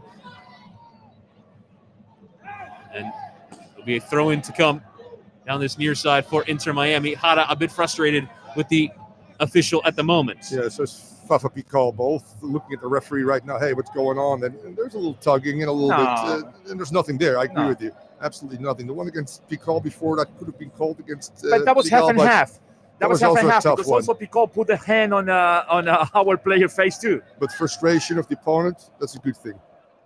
Trapp trying to play it first time away. Instead, it's into Hollingshead, who's won it back again. Hollingshead, nice sliding challenge in there from Trapp. Well, I felt like he got a fair bit of the ball there, but it's a free kick to FC Dallas, about 5 yards from the penalty area on the left-hand side, and a chance here for FC Dallas from a set piece. It's just, and I'm saying that's probably our best back four that's starting. That's the second time now that Hollingshead is able to come forward from a left fullback position. And I think the relationship right now between Figal and Morgan isn't really there. Will Trapp is not sure if he should cover on that side a little bit more, which is part of his responsibility to create a 3v3 or a 3v2. And Hollingshead right now twice is able to penetrate from deep positions. That's a little bit of a worry. Going back to Higuain. Higuain is saying, guys, well, the ball is traveling to me. Give me options. So a lot of times the ball gets there and then the player starts to run. Well, on the high level, that's too late. And we have to be honest, the problems so far in this game are in our right side. The side that today we're going back to the original Figal and Andres Reyes, but they don't seem to be on the same page. Free kick to come now for Dallas as Ricardo pings into the area. Header is on target. Good save from McCarthy. Down to his right. It was Bressan who won the header. Now on the back post, Bressan trying to send it across. It's pinged off the crossbar and eventually cleared there by Pellegrini. It looked like Reyes might have helped it onto his own bar, but Inter Miami get away with it. Knotted down by Pico into Jara and getting rid there. Pellegrini booting into the stand for a corner, but it was actually Jara who fouled him. It'll be a free kick to Inter Miami. What a save.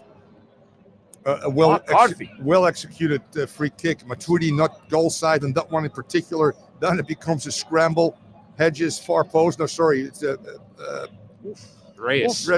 Bressan keeps it alive for Dallas, and then Reyes just able to clear it half and half. Look sharp, guys, on set pieces that we've shown in this game can make a difference on both sides of the ball, i.e. us winning late against Orlando. It was Hollingshead who won the initial header for FC Dallas. As McCarthy from his own penalty, again, producing a great save there, McCarthy. Miami just about dealing with it. Now, Higuain losing out there. Dallas trying to break forward. And ball played in towards Barrios. He's recovered. 19th minute. Remains FC Dallas 0, Inter Miami 0.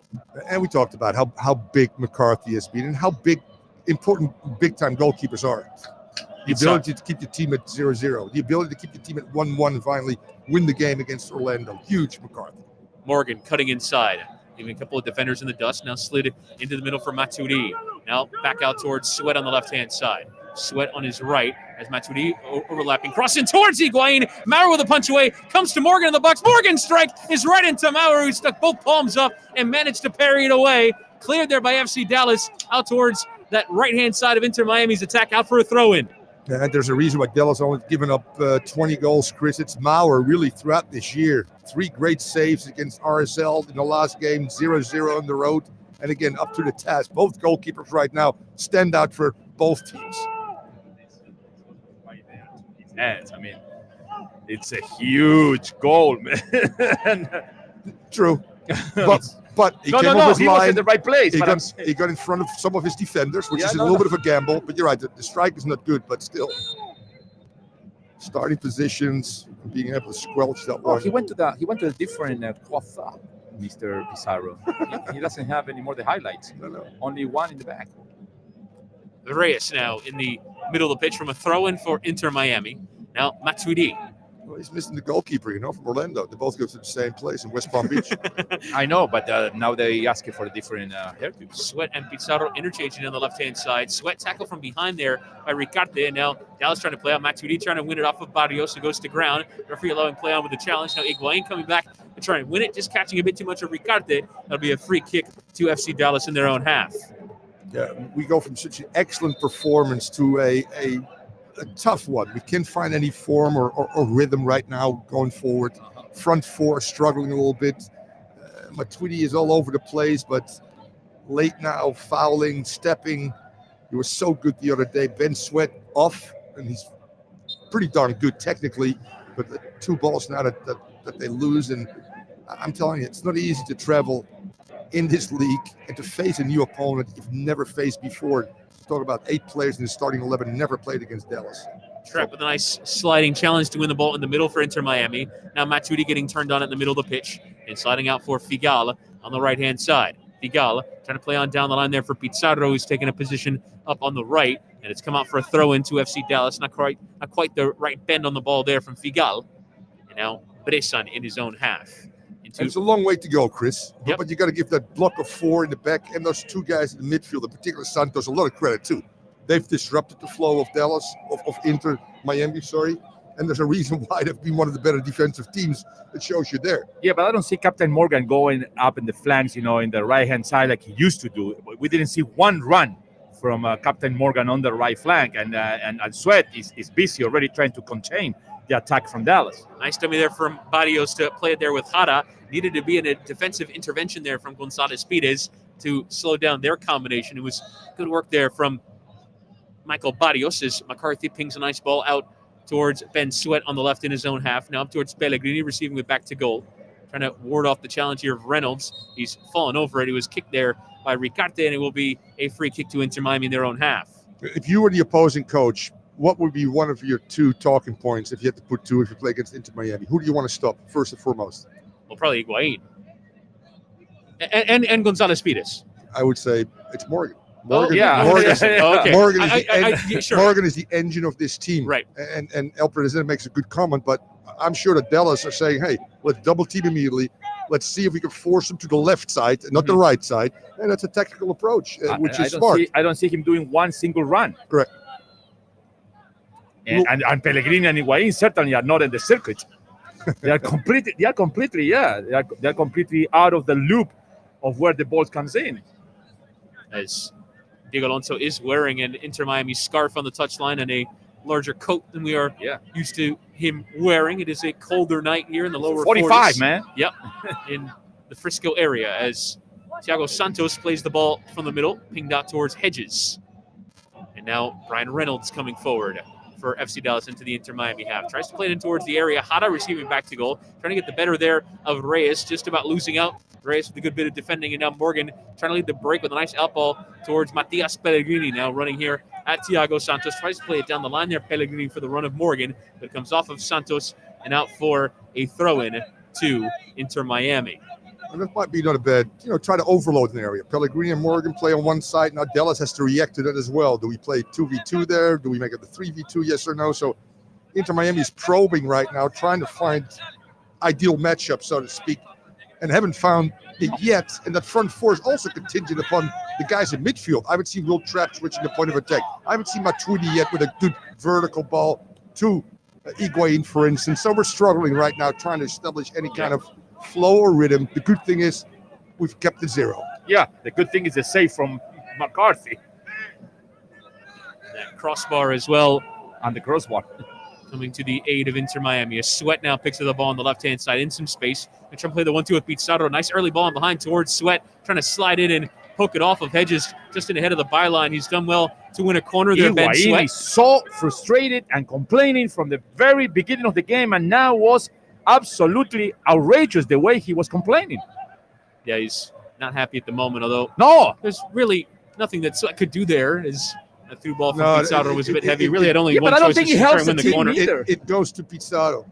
Yeah. Pizarro makes the obvious choice, but if he turns, because there's no pressure, he can find Higuain. That's Yeah. what Higuain is frustrated about. Why Morgan. play a 50-50 ball if you can find me in an 80-20 situation? Yeah, but he's already too frustrated.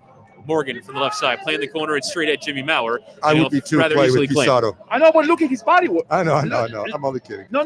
But look at Higuain's body Language. I'm with you. Ricarte winning the ball from the long ball there from Maurer. Now Thiago Santos into the middle. First time ball from Ferreira in behind towards Pico, and Pizarro had to put in a tremendous sliding tackle for Pico was going to be in. The offside flag was up against him anyway, and it will be a free kick to Inter Miami just on the edge of their own box. Yeah, the willingness of Pizarro to help Figal that right side against Fafa Pical, although it's offside, shows you again the willingness for the better technical players to sacrifice as well in the defensive end, which is important because that's a team effort in order to survive and in order to keep a clean sheet and win this game potentially late. You win your home games, you get some points in the road, you're in the playoffs each and every year. As Pizarro wins that long ball, now Higuain trying to recover it off of Hedges. Barrios slipping in the center circle. We've seen more than a few players slipping tonight. I think it has to do probably with the American football game that was played here. No excuse for that from the playing surface as Figal now going down after misplacing a touch. He's grabbing at his left leg there, pulling down his socks and exposing his shins at the moment. Nice. Touch his looks uncomfortable for Figal, grabbing at his calf. He's gone. And now treatment might be required here for it can't be Miami. So it has to be a pull. It's in the soft tissue area in the calf, which is muscle. If you go down like that, I'd be surprised if you can continue. You're right. Yeah, he's out. I've got some good news, guys. What? Yeah. Philadelphia have scored a goal over Chicago Fire. Beautiful. They now lead by 2-1. Great. Corey Burke has Beautiful. put the Union in front for this one. And so Inter Miami currently holding on to their position in 10th in the table. Right now, in the live table with a draw, we move a point clear of Chicago with themselves. And the sub have a game is in being hand. made, Chris. Yep. Needless is coming. I told you. You can see his face. When Figal went down, he said already no. That's it. Yeah, and it's a fairly simple movement as well from Figal, who's actually yet to miss an Inter Miami match yet this season. He started all 20. That record might be in jeopardy on Sunday against Toronto FC if this injury is any kind of serious. He walks back to that bench area. And I'm telling you, Milas has performed quite well, under the circumstances as a rookie. Another right fullback really in his collegiate career. So you get a guy has done a capable job on that right side, on both sides of the ball. And Figal wasn't comfortable playing on the right side True. today. Yep. For some reason. So confirmation of the change. Dylan Nealis coming in for Nicolas Figal, who exits with a calf injury, it would appear. Obviously, if we see anything about his status, we'll bring it to you here on our radio broadcast. As Ricarte has the ball right now on the right side of the pitch in his own half. Now slid into the middle with Thiago Santos. The Brazilian getting his head up, a joint from Palmeiras in Brazil. Hollingshead into Ricarte. This ball around the corner into Ferreira. He's lost up. A Hollingshead has come through and won it. In ahead of Andres Reyes, it'll be a free kick to FC Dallas's. Again, that FC Dallas left back, Hollingshead. He does have previous as a left-sided midfielder. Looks comfortable going forward. He's won a free kick for the home side. Yeah, he's the one that really is great. And there we can have a good look at that. Can you imagine going out with that mask and then you need the mask to protect you from COVID? That would be very difficult. Andres Reyes wearing the face mask to guard against further injury to his face. Did have surgery to repair a facial fracture. They waited a little bit Inter Miami to see if it would heal naturally. It didn't in the end. And so had the surgery and now wears the mask in the game. As a free kick to come about 30 yards from goal on the left-hand side for FC Dallas. John McCarthy taking command of his penalty area. You can hear there McCarthy giving instructions to Lewis Morgan. It's actually a bit further away, 40 yards from goal, as Ricarte will play the ball into the area. It comes through to Franco Jara on the right-hand side. Now going to run to Matuidi. Jara trying to get the cross away, bounces off of Jara. Now Matuidi trying to get goal side. Pizarro running through and winning the ball back and finding it towards Matuidi, but Bressan has stayed forward and won it back. Now Jara in the penalty. His left-footed cross is in towards Pico. His diving header comes deflecting off of Trapp and kindly in the path of McCarthy, but Pico for a moment nearly looked like he got goal side and created an opportunity there. John McCarthy able to claim. Yeah, Hara just kept that ball alive somehow right there. We're pressing the center back as well. Plays that left-footed ball across it. I'm telling you, what a good defensive effort by Will Trapp to just put a little bit of a buddy on Fikal, who has a clear header, by the way, at goal initially, you think. And then Will Trapp from a deep position who had to stretch, and he's looking right now. He's struggling a little bit with that left groin. Blocking somehow that clean-headed. I know. 30th minute of play remains 0-0 between FC Dallas and Inter Miami. Higuain now trying to apply some pressure on Bressan. And out towards Hollingshead. Hollingshead just dinking it off of Higuain. It's out for a throw-in down the near side. He keeps complaining. Hollingshead will take. I think now Higuain having a bit of a go at the referee, Victor Rivas. And Higuain wearing the armband tonight. Now Ricarte. Turning on him, nearly left it there for Matuidi. Tries to put in the challenge, just poke it off him, but into the path of Bressan. I feel if you go high pressure against this team, they will collapse. They're so poor playing balls out of the back. If you go a little bit tired, a little bit higher, play a little bit of risk in a high line, you can kill this team. And Thiago Santos is playing it over that high line. Jara now into Michael Barrios. Barrios is in. He's dinked it around McCarthy, but Nealis was behind the Inter Miami goalkeeper and has gotten rid. It was a chance there for FC Dallas again, trying to break from a long ball in behind. Now Morgan leading into Miami the other way, slid in towards Pizarro on the left-hand side. Pizarro now cutting inside, trying to get it away towards Morgan and just got his footing all wrong. He's giving it away, and now Dallas coming forward through Reynolds. I would like to see Higuain now. I mean, we'd be very lucky here. If Barrios, that pretty much sums up what Dallas is all about. They can score. They've created some great opportunities, by the way. But Barrios doesn't get anything really clean at goal. Is unbelievable. Will Trapp with a late tackle to get Fafa Pical the crossbar, and McCarthy is safety right now. And one good look for Inter Miami at goal, and Morgan hit it straight at Maurer. Now Hedges. A lot here for Reynolds. The final quarter of an hour here at Toyota Stadium. This game is going so slow. It's not the same energy. Ricarte pinged into the air for Pico, trying to dink it on there for Barrios, but good step there for Ben Sweat to win it back. Now towards Matuidi, returning for Sweat. Now first time in towards Higuain, recovering in his own half. Now trying to get his head up and lead Inter Miami forward. Slid into the path of Will Trapp here. Trapp now into the Dallas half for Morgan on the right. Now draws the attention of two. Nicely played into the feet of Pellegrini. Now Higuain in the middle. Thiago Santos across, done great defensive work tonight. Santos. Higuain thinking behind. Pizarro is in. Rodolfo Pizarro! He's opened the scoring for Inter Miami in the 33rd minute of play. Higuain breaking that Dallas defense with that through ball. And Pizarro getting his 4th goal for Inter Miami, who now lead away from home by a 1-0. Goal!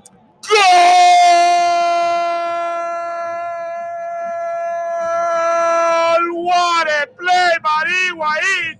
He made a perfect touch on Pizarro, calm, cool, and collected, and he sent it to the back of the net. But what a pass from the Argentinian, number 9 to number 10. Go ahead. And we talked in pregame, what's the chemistry between Higuain and Pizarro? Really the first game they've played together with expectation. And Higuain frustrated, not involved, but you can show again the ability for him. Initially, he loses the ball. Pellegrini keeps it alive, which is great, by the way.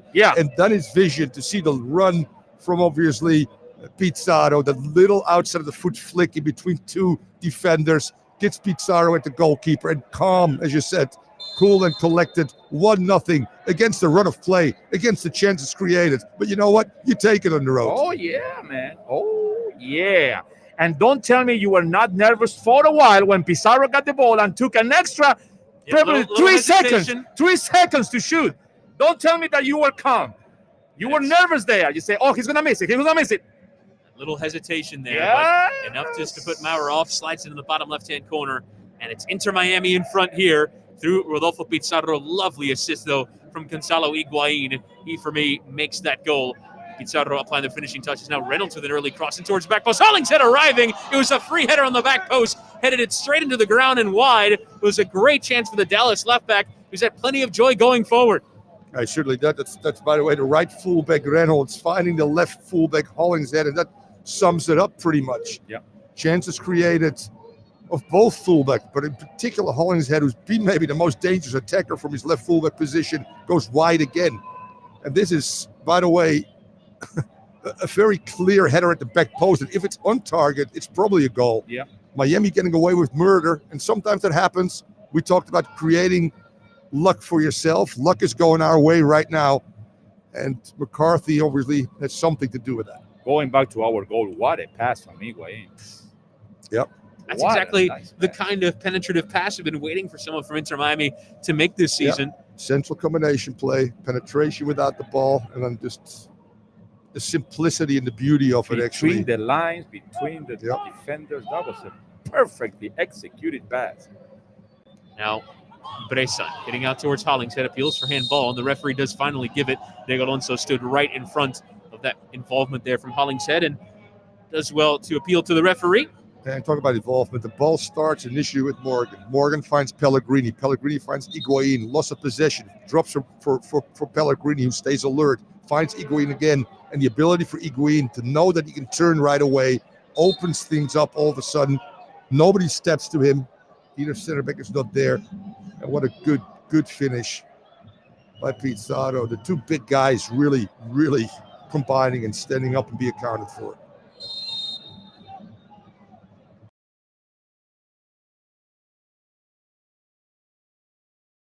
Nealis now, the right back, will take the free kick after the handball and send it long up towards Rodolfo Pizarro, who can pick up the ball here under some duress. Matt Hedges putting in the tackles. He does poke it out of play for a throw into Inter Miami, which Higuain will trot over and take.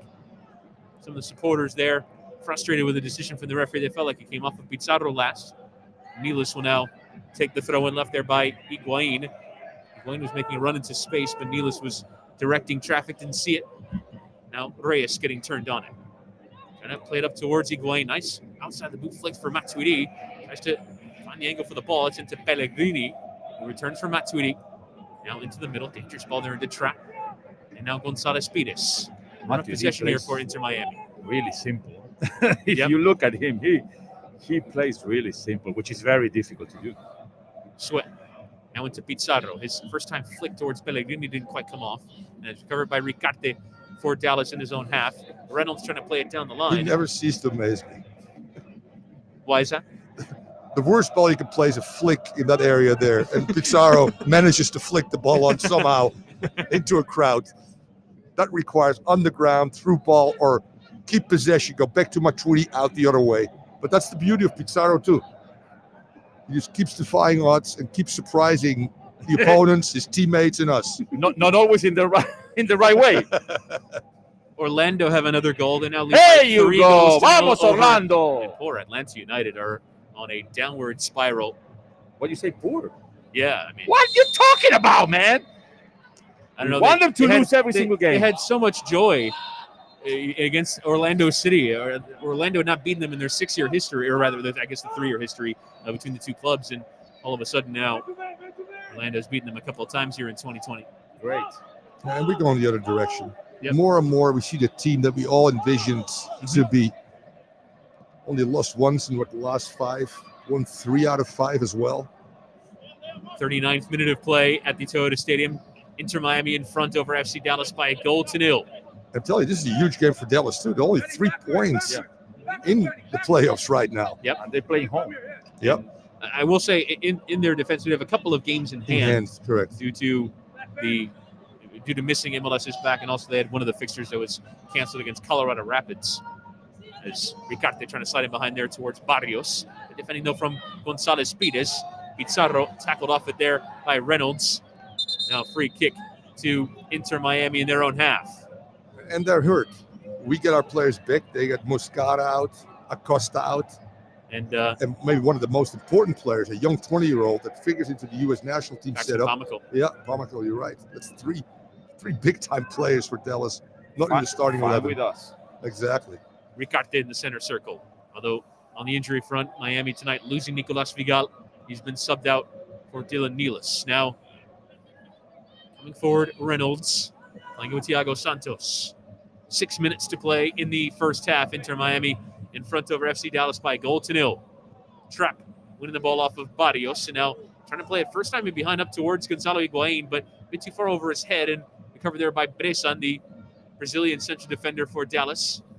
Numbers forward, it's really only Bressan back right now as Ricarte comes back to receive possession. Ricarte trying to go first time long up towards Jara, but a little bit of a shove in the back there of Gonzalez Pires. It'll be a free kick to Inter Miami, just on the edge of Inter Miami's own box. Argentinian against Argentinian. Yep. It is Jara, who's not scored in Dallas's last 7. Meant to be that DP center forward that can get you double-digit goals, and that relied upon striker. Doesn't quite come off for him. Scored nearly a goal every 2 games for Mexican club Pachuca. As it's long there from McCarthy up towards Higuain. Now Trapp trying to win it. It's one so cleanly. Higuain out of his feet in towards Matuidi, getting turned in the middle of the pitch. Lost his footing, and it is a free kick as Matuidi caught a bit too much there of Jesus Ferreira. And it will be a free kick to Dallas in their own half. Ferreira, one of the young players in this side, a pair of teenagers in both he, the 19-year-old, and the other 19-year-old, Brian Reynolds. Yeah, one of the best teams in homegrown talent, Dallas. Victor Yola being one of the first ones, actually, now part of Inter Miami as a homegrown. Like I said, great organization at one time with fantastic facilities and so many fields and the academy. And Ricarte trying to go first time in behind towards Jara. It's one back, though, by Gonzalez Pires. Now Sweat into Matuidi. Some pressure there from Ricarte. It'll be a free kick. This game now just becoming a bit cagey since the Inter Miami goal. Just scored by Pizarro. 4 minutes to play in the first half. And it is Inter Miami in front by 1-0. Actually, Morales, which is in our academy here, he came from Dallas also. Javi Morales? Yeah, Javi Morales was in the Dallas academy for a while. Another Argentinian.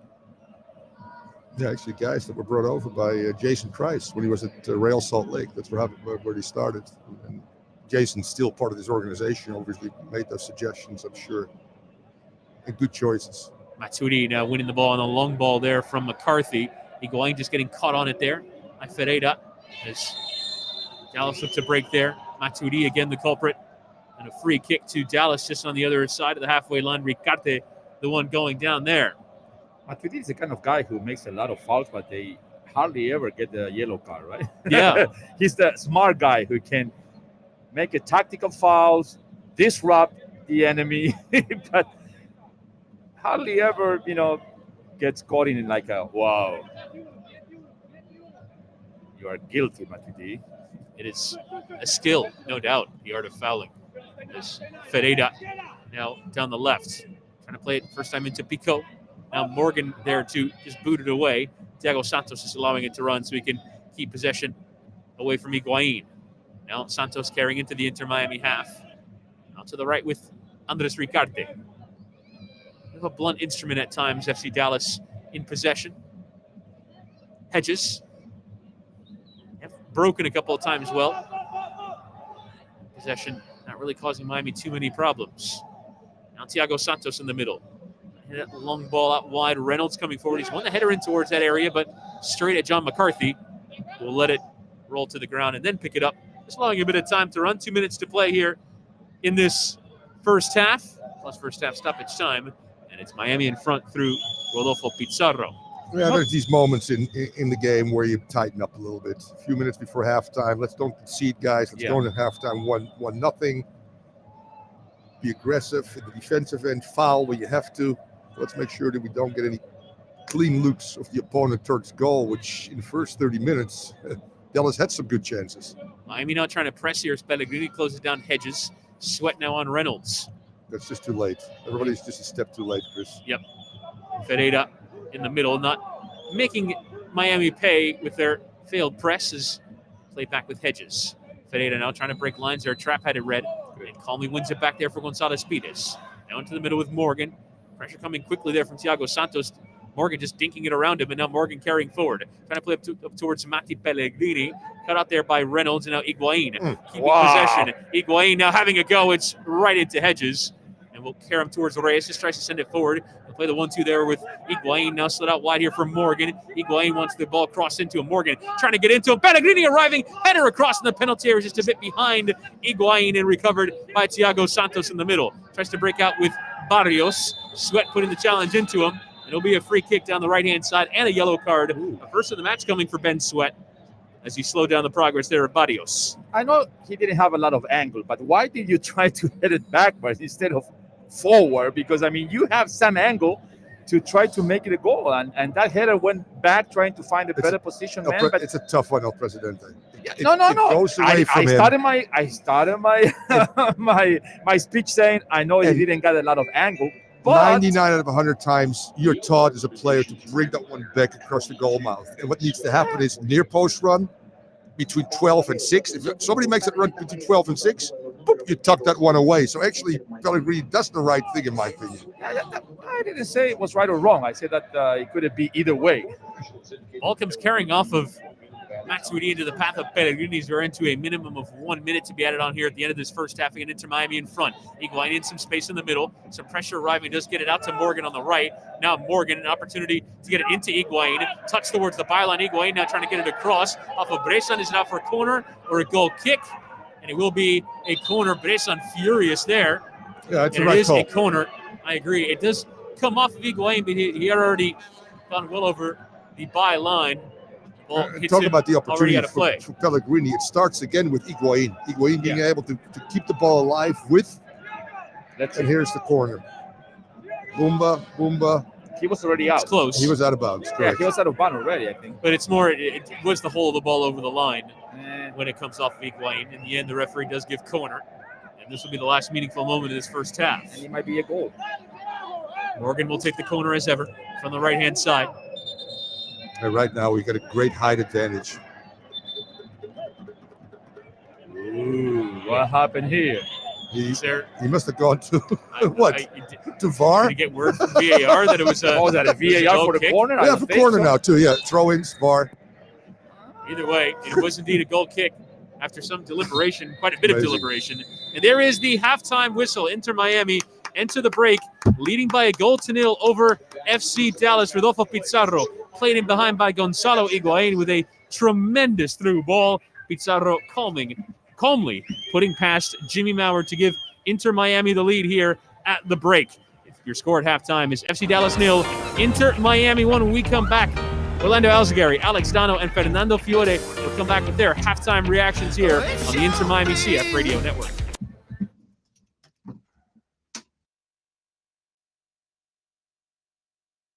Join the Inter Miami family in 2020.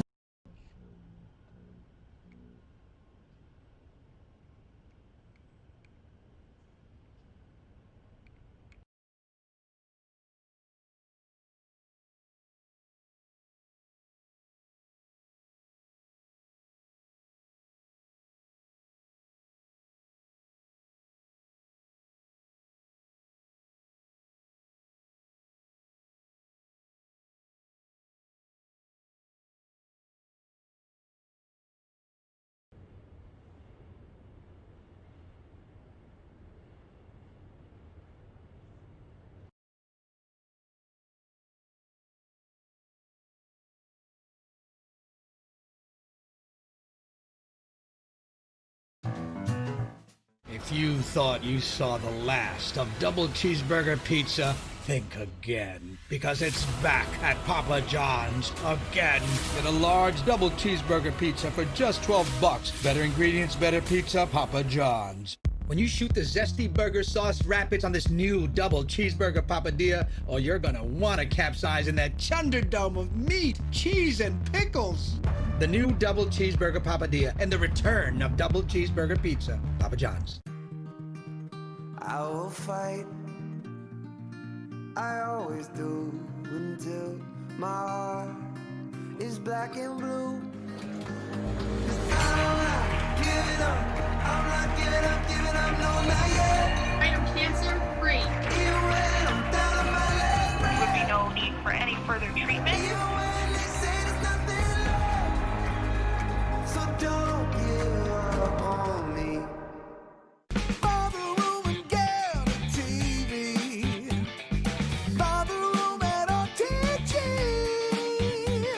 now at Rooms to Go. The ultimate TV packages are back.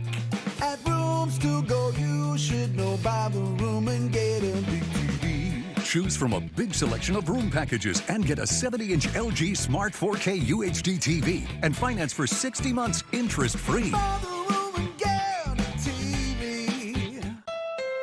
Hundreds of 2020 Honda Civics are in stock and on sale for just $169 a month during the model year-end sale. Or save thousands with 1.9% financing for 60 months. Search your local Honda dealer today.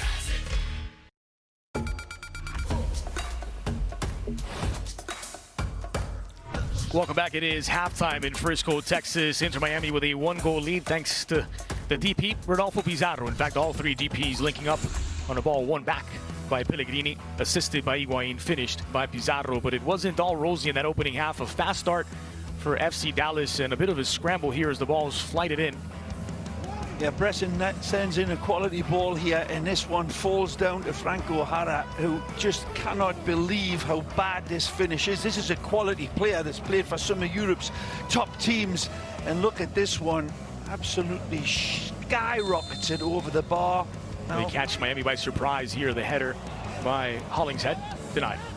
Lovely ball from Ricautri, and this one kisses the crossbar as well. I think John McCarthy actually pushes it high and wide onto the bar with his eyes. Take a look at this again. Way too free with his header, and bad marking in the end from Inter Miami on Ryan Hollingshead, who would come back later on and haunt Miami and miss an even easier header. But this one, Morgan starts it off beautifully. Pellegrini kisses it on to Gonzalo. It falls nicely. Pellegrini feeds him back, and then the ball played through for the magic Mexican. Take a look at this again. This is cool under pressure, and pressure makes diamonds. Wonderful play. Again, nice link up, nice movement. There's a quick decision here to be made by Gonzalo, and he puts it on, and Pizarro, cool as a greyhound's nose with a finish. Back the other way came FC Dallas. The Hoops looking for an equalizing goal. Reynolds curls this into the area, back post, and Hollingshead heads it wide. Well, again, said at the time, it was neither a shave or a haircut. He's got time to track the ball, seize it, and adjust himself, but he is, well, head shaped like a threepenny bit, as we said in England. You'll have to explain that one to me off air in a moment. Here's a look at some of the numbers from the first 45. Is Miami with a slight lead in terms of shots, 6-5, one more on target than FC Dallas. But there was that sense of danger whenever Dallas were in Inter Miami's 18-yard box. You get the sense Miami are going to need another goal in this one. The Herons lead it at halftime, away to FC Dallas, 1-0 after 45.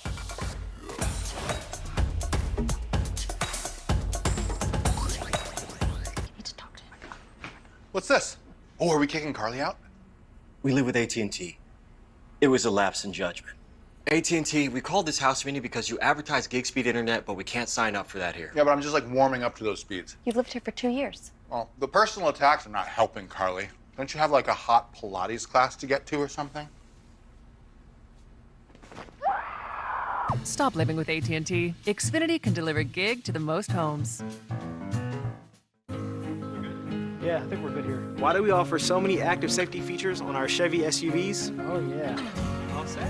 Ready, Freddie? Because we're not just engineers. Promise me to get there, okay? Slowly. I'm going slow. We have families, too. Get $4,750 cash allowance on most 2020 Equinox models. Plus, current competitive owners get an additional $750 cash allowance. See your South Florida Chevy dealer. Multiply your winnings up to 200 times with Times the Cash scratch-offs.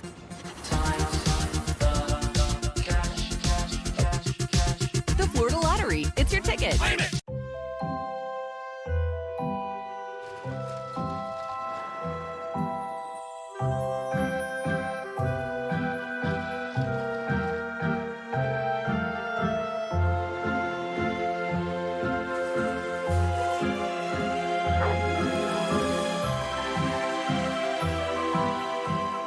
All the products you love in as little as 2 hours. Publix delivered, powered by Instacart. Hi, I'm Andrew Koenig, president of City Furniture, and my mom, Doreen, lost her courageous battle with breast cancer in 2015. October was a special month for my mom. I have a fond memory of her and these little pumpkin buckets that she used to have made around Halloween. I hope you'll consider supporting the American Cancer Society in any way you're able to. Scan the QR code on your screen to learn more. This October, look for our incredible hand-carved pink pumpkin installations. So in memory of my mom and everyone in our community that has struggled with or is now battling breast cancer, I dedicate the pink pumpkins to you. With a SunTrust checking account, you can deposit checks and pay bills on our mobile app. So you can bank with a few taps from virtually anywhere. This copyrighted broadcast of Major League Soccer may not be retransmitted, reproduced, or rebroadcast without the express written consent of Major League Soccer. Welcome back. Here's a look around the other scores in Major League Soccer tonight, at least the ones pertaining to Inter Miami's playoff chances. Orlando already clinched. Atlanta on the outside looking in. Daryl Dike putting in work And for the Lions. Orlando really rocking and rolling.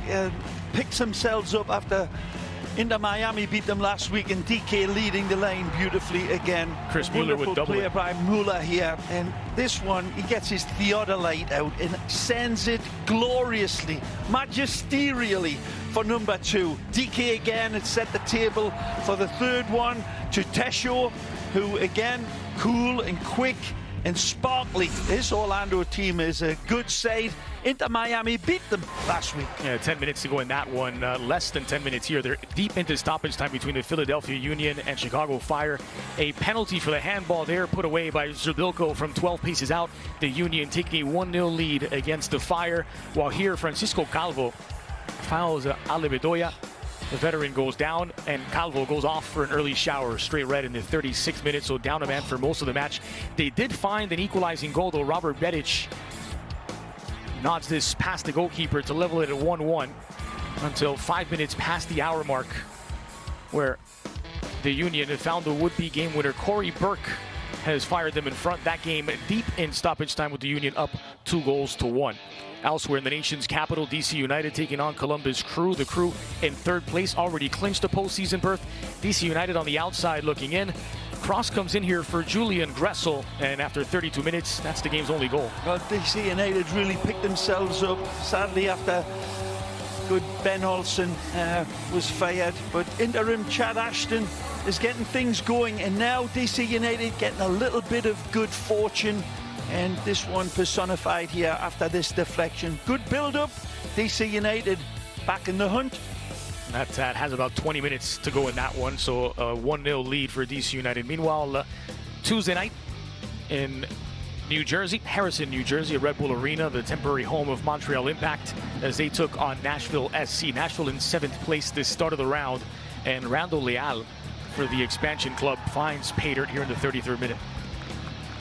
That, the only goal of the contest, as Nashville hold on to their 1-0 lead. They defended well, Nashville, throughout the course of this season.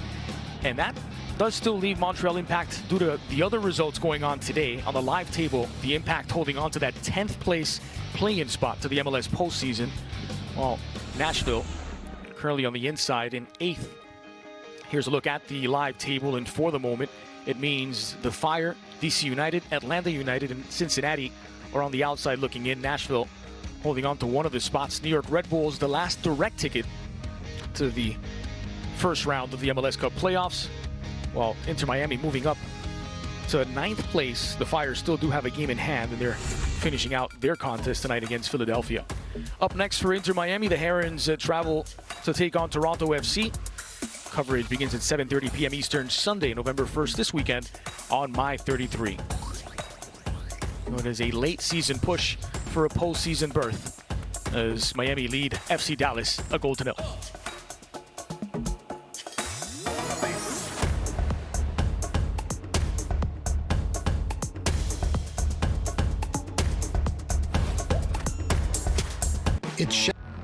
Having the fans there, it's definitely gonna give us that extra bit of energy, and to have that support and have that little bit of noise in the background, it's gonna allow us to push to another level. Today, Fernando Presidente. Sí, señor. We get the fans today. Yes, sir. And this is what it's all about, because football, pasión, hinchas, fans, that's what we need. This is what football is all about.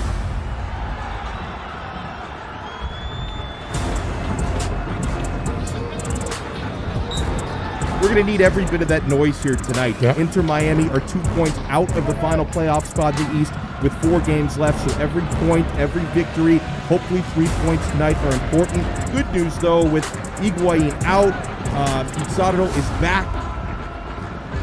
We are ready to get underway. He's going to carry on here. Pizarro evades the tackle there of Higuain, and he's won it back again for Inter Miami. The supporters very much appreciative of the effort. Yet more good attacking play here from Inter Miami. The last 5 minutes of the match have been electric for Miami. They need to capitalize it with a goal, though. Miami continue to pack on the pressure. We approach the half-hour mark. It's our Inter Miami 0, Orlando City 1. Pellegrini, his first-time strike, forces a save from Galese. Franza, flick into the field of Sweat. His right-footed strike is well saved. It's an own goal. It's an own goal. Yes, at the end of the first half. And a bonkers opening 45 minutes to play. And that's the whistle to start the second half. Trap brings it down. Morgan going 1v1. Nice cross. Right-footed cross is a good one. Carranza's header is off the crossbar. Izard into the back post. There was Antonio Carlos. Jensen is there. Mayshell with a save off the line from McCarthy.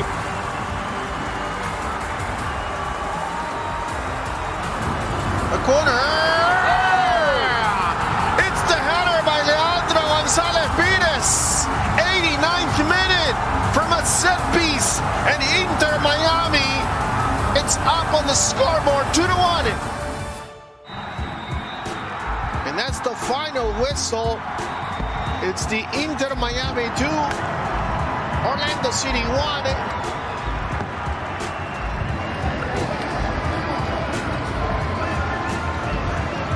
Sin duda que los fanáticos fueron el jugador número 12 hoy, lo sentimos, jugamos de local, nos sentimos jugando de local con nuestra gente, lo sentimos realmente increíble, apoyando en todo momento al equipo.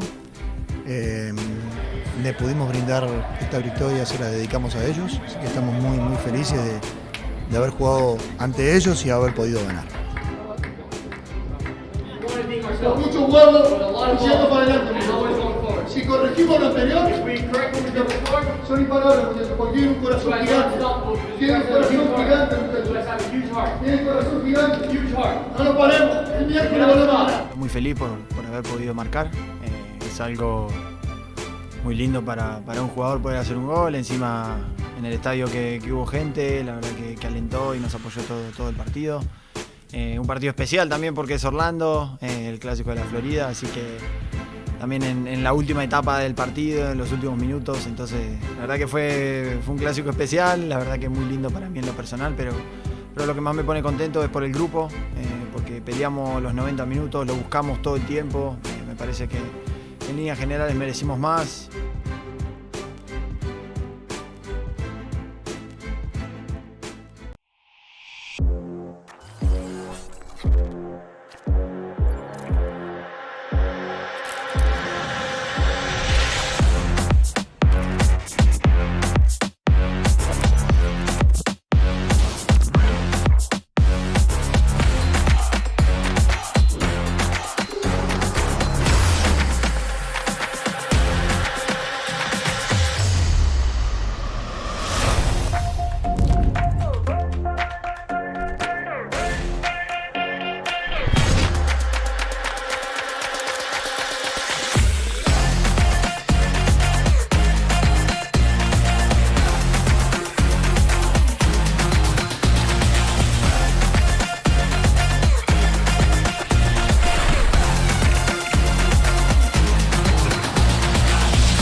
try to score on the counter more than anything else, protecting his lead, and quite frankly, good fortunes somehow in that first half have gone our way as well, and good teams do get luck on their side. Free kick here to Inter Miami as Pizarro was taken down on the left side of the pitch just into the Dallas half. And it'll be a free kick now for Miami as it was Reynolds who caught him. Full-time result in Philadelphia as the Union have beaten Chicago Fire by 2 goals to 1. And right now in the live table, that has Inter Miami 3 points clear of Chicago. Chicago having a game in hand. So the playoff chase going down to the final few games. Miami need to hang on to the result here tonight as Hollingshead carries Dallas forward into the feet of Franco Jara. Now slid out to the left-hand side for Fafa Pico. Will run here at Nealis towards the byline. Pico trying to get something away. Just has to keep it in play there. Instead gave it away to Matuidi, who finds Morgan with the out ball. Now Morgan going to try and carry it forward. Poked around Hollingshead, but giving it straight to Ricarte. Now Pico interchanging there with Ricarte. Now slid there by Pico. Out to the right-hand side for Brian Reynolds, who comes forward. Reynolds for Barrios. Reynolds again. Thiago Santos is in the middle. Cross into the area, into Franco Jara, trying to post up there. Jara dinked it towards goal. Needed to be cleared there by Nealis. Now Barrios' strike comes caroming off of Gonzalez Pires and out for a corner to FC Dallas. Nice shot by Barrios. Hey. What a wonderful strike, and it was perfectly blocked. Corner taken short, and it was Ricarte who goes down edge of the penalty, and it will be a free kick here. It looks like Rodolfo Pizarro is going to get a yellow card here for the tackle as Inter Miami were caught out a little bit by the short corner. Pizarro having to take the yellow. Yeah, good point, Chris. A little disorganization, a short corner. Barrios almost gets away. Pizarro taking one for the team, otherwise he drives into the 18-yard box. Now you got to defend well on this set piece. Sluggish start to this second half. So Presidente said, I would have liked to see them come out with a little bit more aggression, but they're sitting on this 1-0 lead. Hope to defend it well, keep the 0, and maybe on the counter, able to get to 2-0.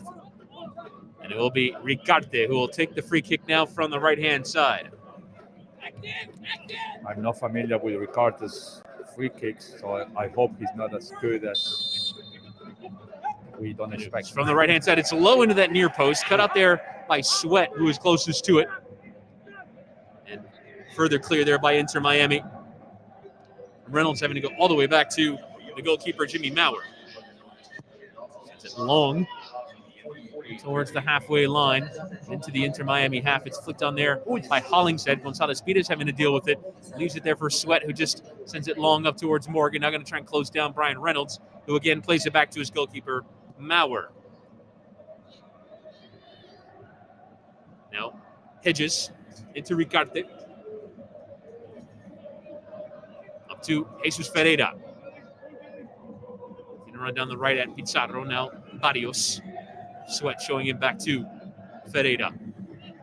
Ricarte. Set out to the left now. Bressan into the Inter Miami half. All 10 outfield players for Dallas in the Miami side of the pitch. Now Hedges to Ricarte. And a very low block around their own 18-yard line, which, yes, you take away the speed of Dallas, but you allow also teams now to put balls in the 18-yard box and see if they can go for first and second balls. Into the 50th minute here. Pico trying to run here at Nealis. Actually trying to get around Nealis. It's a free kick to Inter Miami. Good coverage by Nealis. Yeah, absolutely. Again, is on as a sub for the Inter Nicolas Figal. Great point by Thomas, too.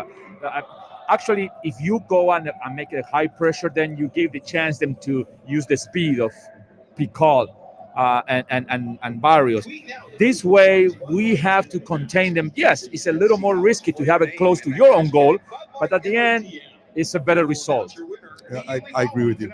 No, I agree with you. I agree with you, too. No, I agree with you. Okay, El Presidente. Okay. Free kick on the halfway line as Jara, as the foul whistled against him. Rivas is not really having it for Franco Jara right now, having a conversation. And he's given the free kick as Jara kind of knew what he was doing through the forearm into the back there of Gonzalez Pires. Almost measured it. Surprised he's so incredulous. Nealis now. Send it long in behind towards Pellegrini, but always arcing out for a throw-in to FC Dallas down their left-hand side. What a great pass by Higuain. Yeah, I'm with you. It's going to take me a while to get over how good that pass was to create the game's only goal. It's FC Dallas 0, Inter Miami 1, closing in on 51 minutes gone at the Toyota Stadium. I would love to have a clean sheet today. Yeah, it would be absolutely massive here. Again, Miami getting the results elsewhere that they've wanted in this midweek. Montreal, Atlanta, and Chicago Fire all losing. Yes. And Miami right now winning. It is almost an ideal scenario. Flicked on there by Reynolds, just giving it straight to Ben Sweat of Inter Miami. Sweat now trying to get turned and does well to bend it towards Matudi Gonzalez-Pides forward. Just sail out of play for a throw-in to FC Dallas down the near side. Miami, looks like for the moment, are keen to defend. Halloween is coming. Did you pick up your customs, guys? No, I did. I have not. Okay. I might have to borrow Andres Reyes' mask. Just checking. Right. The only thing I need is El Presidente's construction head as the builder. I'm going as a builder. Okay. I can do that. Ricarte on the right-hand side. Trying to slide it out now towards Reynolds, the right back, who's taken up a very advanced position for most of this match. Anything for you, my friend, Coach Pizza. Bressan. Trying to play it out to the left. It's straight at Lewis Morgan, who rides a challenge of Picot. Advantage awarded, and now Morgan carrying Miami forward on the break. Now Higuain had it played to him by Morgan. Higuain evading the challenge there of Bressan, and it's poked out by the Brazilian center back for a throw-in to Inter Miami. Very good, sturdy defending. Lines are compact as well, vertically and horizontally. It's so important in that middle third. Good pressure on the ball, which allows them, as I said again, the back four to really hold that line from the 18-yard box. And then when you have the ball, you try to probe a little bit here. One-touch passing down the left. As Sweat, Pellegrini, and Pizarro were combining. Gonzalez-Pides pulling back Franco Jara to slow down his break. And now have a conversation here with the referee. Gonzalez-Pides just going to the book one more time. It does seem as though for now it'll be just a talking to. It will indeed be from referee Victor Rivas. He's gonna get a yellow. No, it is indeed a yellow card. Yeah. There's a lengthy explanation there from the referee. But an 8th yellow card in 15 games for Leandro Gonzalez-Pides into the referee's book yet another time. I just noticed that we have Baptist Health sponsoring the sleeves. It will be from our jersey. Oh, nice. Yeah. I need a checkup. There you go. Baptist Health. Oh, we always need a checkup at our age, my friend. Yeah, I know. Ricarte. Now to Hollingshead on the left-hand side. So then to Pico.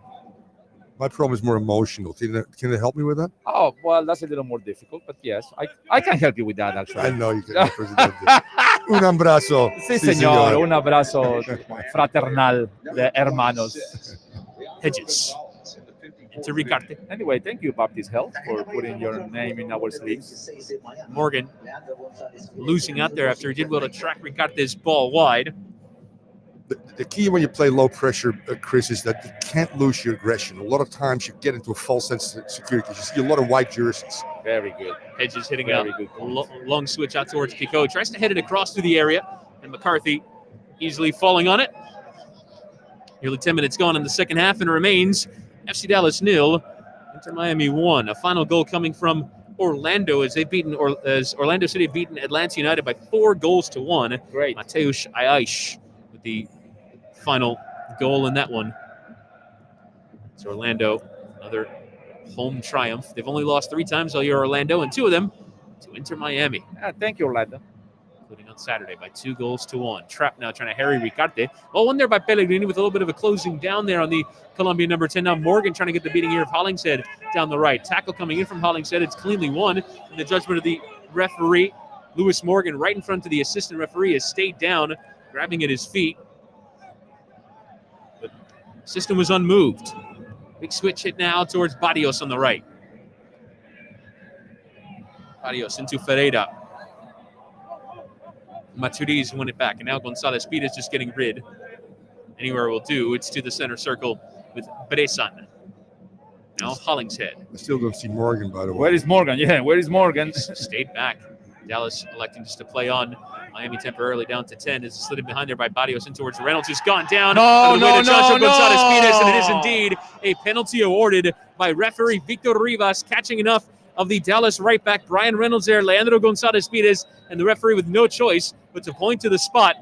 And it is a penalty to come here for FC Dallas in the 57th minute of play. Calm down. Let's go to the VAR. Two things again. Ben Sweat too late on Barrios, who can get his head up and find the runner, and then there's contact from behind. And I'm telling you, 99 of 100 times, that's a penalty. Yeah. Okay. Yeah. See the replay. Nice pass again by Barrios. And as I said again, the key guys in low pressures and in those areas, they have to have pressure on the ball. Barrios should not be able to take a touch, a second touch, get his head up and find a runner from deep positions. That's got to be a sprint out. I know that Inter Miami is probably not happy. Higuain says, let me talk to the referee here. I'm the captain. He even tells the Dallas guy, take a hike. Yeah, what are we talking about? Well, somehow I think they're trying to convince the referee to go to VAR. But Well, I think they're also probably talking about that foul against Lewis Morgan down the other end of the pitch as well. Good point. Yeah, that's what he was saying. We'll have to keep a cool head here talking to the referee. Of course, did get a red card after the match was over against Montreal Impact for his protestations with the referee as Higuain telling Fafa Picault to step away from the situation. Higuain continues to talk to the referee. Fafa could talk Italian probably to... he can talk a lot of he can talk a lot of languages. But let's wait till the VAR checks probably the foul on well, the referee hasn't even done the finger-to-ear thing that signals that it's being checked. And Higuain's got to look out now, that he doesn't want to create a reputation for himself, that he is a guy that always goes after the referees during a game, after a game. Sometimes you got to say, you know what, guys, we put ourselves in a tough position. It is a penalty. Yes, the Morgan discussion probably is what they're talking about, because there's no way they can say this was not a penalty. So that's the only thing we don't know. What is Higuain trying to convey to the referee? No matter what, we're going to save the penalty. Si, senor. Luchi Gonzalez now in his technical area saying, what's the delay here? We've had about 2 minutes since the award of the penalty. And now I think after the check, actually, he's kicking the ball from John McCarthy. That's a good point. And I think he's saying to John McCarthy, please head to your goal line. If he is 100% sure it's a penalty, there shouldn't even be a discussion. No. There should be, get outside of the 18, put the ball down, and if you don't want to go, a here's card. a yellow card. That's exactly, it. correct. He's allowing Inter Miami just to continue. Yes. Either you go to the VAR, or at one point the ref says, hey, there is 7 Miami guys here. I want to talk to only one. That's exactly what he said. Correct. And Higuain said, I'm the captain. I'm going to talk to you. Why? Why the ref allows that? That's a good question. I know. Come on, McCarthy. And now it will be FC Dallas from the penalty spot. Franco Jara will take on 5 goals this season, trying to break his scoring drought. Now against John McCarthy to draw FC Dallas level. Here is Jara, goes to the bottom left-hand corner, and he's equalized for FC Dallas. Brian Reynolds won the penalty, and Franco Jara coolly finishing into the bottom left-hand corner, and FC Dallas have drawn level. It's now 1-1 at the Toyota Stadium. Yeah, calm, cool, and collective, by the way. But a guy that hasn't scored in 7 games to step up and take a huge, huge penalty for his club to get him on 1-1. Frozen, correct. Yeah. McCarthy was shading to his right, but he was playing down the middle there. And Jara, in the 60th minute, has given FC Dallas the leveler. And now it's a half hour for Inter Miami to regain their advantage. Played a fairly conservative opening quarter of an hour, and they break out of their shell, try and play a bit going forward here. As from the restart, Morgan plays it into Pellegrini. Now getting turned on at Morgan towards the touchline, trying to get around Hollingshead again. The arm into Morgan. Pellegrini trying to press Bressan, and his hedges just hooks clear. Not on there by Pico, but recovered here by Gonzalez-Pires. Now Matuidi into the feet of Pizarro. First touch, getting his head up, slid out towards Higuain. Dummies it there for Sweat. Leaves it first time in for Gonzalo Higuain. Now going to try to play the 1-2 here with Pizarro. Now back out to Sweat. Sweat now out of his right foot, headed away there from Bressan. Matuidi to Trap. Now a bit of sharp play here from Inter Miami after they concede. Morgan into Pizarro in the middle. Now trying to slide in behind towards Higuain, who gets goal side here. Has a strike towards goal. It's stung the gloves there of Maurer and gone sailing onto the roof of the net for a corner to Inter Miami, but decent flash there from Higuain from a very tough angle. Yeah, it certainly was a good, tough angle. And again, great run by Higuain. Even better pass from Pizarro this time, inside of the foot, clean for him to strike that first time. The ability of Higuain from any angle to get something at goal is pretty amazing, by the way, and gets Maurer into position. The corner cut out there at the near post there from Morgan's delivery. He'll measure a second go at it in towards that 6-yard box. Maurer punching away. Pellegrino riding it, trying to just hook it back into the area. Headed away there from Bressan. Now Thiago Santos fully getting clear. All the way out for a throw-in in the Inter Miami half. And only time will tell. I mean, I understand the tactical changes within the team after you go up 1-0, a lower block, low pressure. Let Dallas, who's not a very good creative team, try to create from midfield. But I'm telling you, the DNA of this team is let them loose. Support touch there from Pizarro, but Pellegrini nearly profited there from the second ball. Again, Bressan, the Brazilian center back, putting in another tackle. And it's gone all the way out for a throw into Inter Miami on the left-hand side. Taken there by Sweat. Trapp first time into Sweat. Trapp took off his long sleeves at the break. Now off of the short sleeves look. Trapp trying to play it first time in behind and got a bit too much of it. It's gone out for a throw-in. Yeah, you got a good point, Thomas, there. But this is not a team, I think, that is designed to start the second half holding already. You can do it in the last 10 minutes when you are 1-0, 2-1. Reynolds, nice ball from Ferreira into Franco Jara, middle of the penalty area. Just lost his footing at the vital moment, gave it away, and now Nealis trying to carry forward. Morgan was in his way, and he's giving it away there, Nealis, as Hollingshead. Now into the feet of Jara. He's had a bright performance here in this game. Left-footed crosses in towards the near post, easily caught there by McCarthy. We're Inter Miami. And going back to your point, El Presidente, I mean, from a coaching standpoint, we're very conservative. And you know how the conversation goes. Let's be smart, guys. Let's sit in a little bit. But I look at this team. This is not their DNA. They need to be on the front foot. I agree with you. And when you want to close up shop, you do it the last 15 minutes.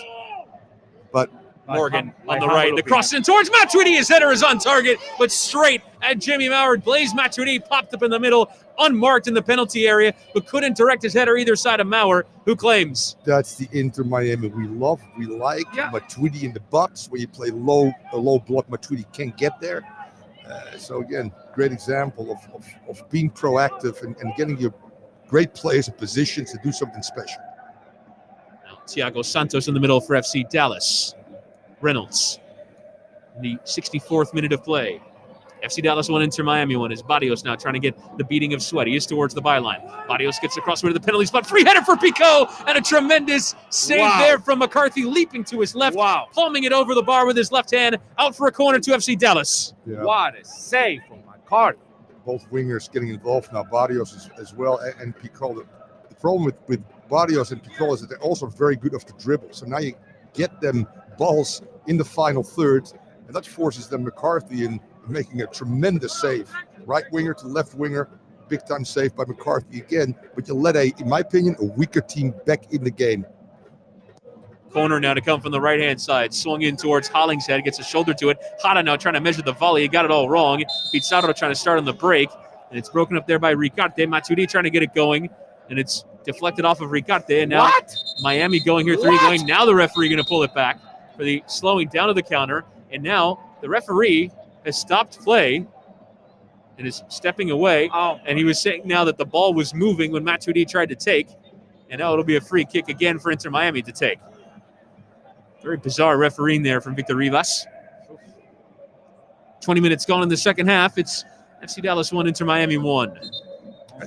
And it's hard for players, the Higuains, especially the big-time players that don't see any kind of those referee decisions in World Cups or Champions League play. And all of a sudden you come in a league where the refereeing is very inconsistent, where the level is not the greatest, and the frustration becomes very obvious for our big-time players in regards to calls that they know they always get either way and doesn't go that way, or things happen, as we see here, that initially play goes on and gets called back again, which then kills your advantage. So not easy. Jara losing out there to Gonzalez Pires, and back to McCarthy. Now Matuidi in the middle. Into Pizarro. Nice first touch towards the middle, but left a bit too much of it there for Thiago Santos, who recovers the ball for Dallas. Now set out towards Bressan. Ricarte. Now nearly closed down there by Matuidi. Pizarro also at full stretch trying to apply the pressure. Now Reynolds carrying forward down the right.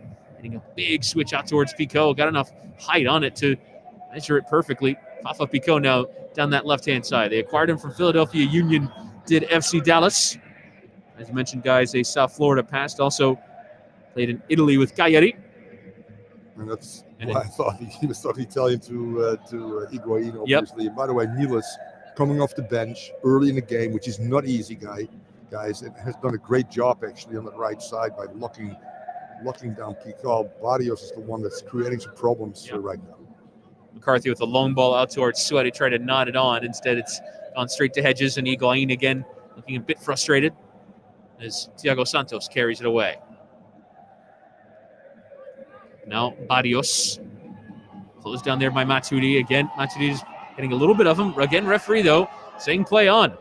Pizarro now and to Higuain. First time looped out towards Nilis, who has plenty of room to run into coming forward for Inter Miami.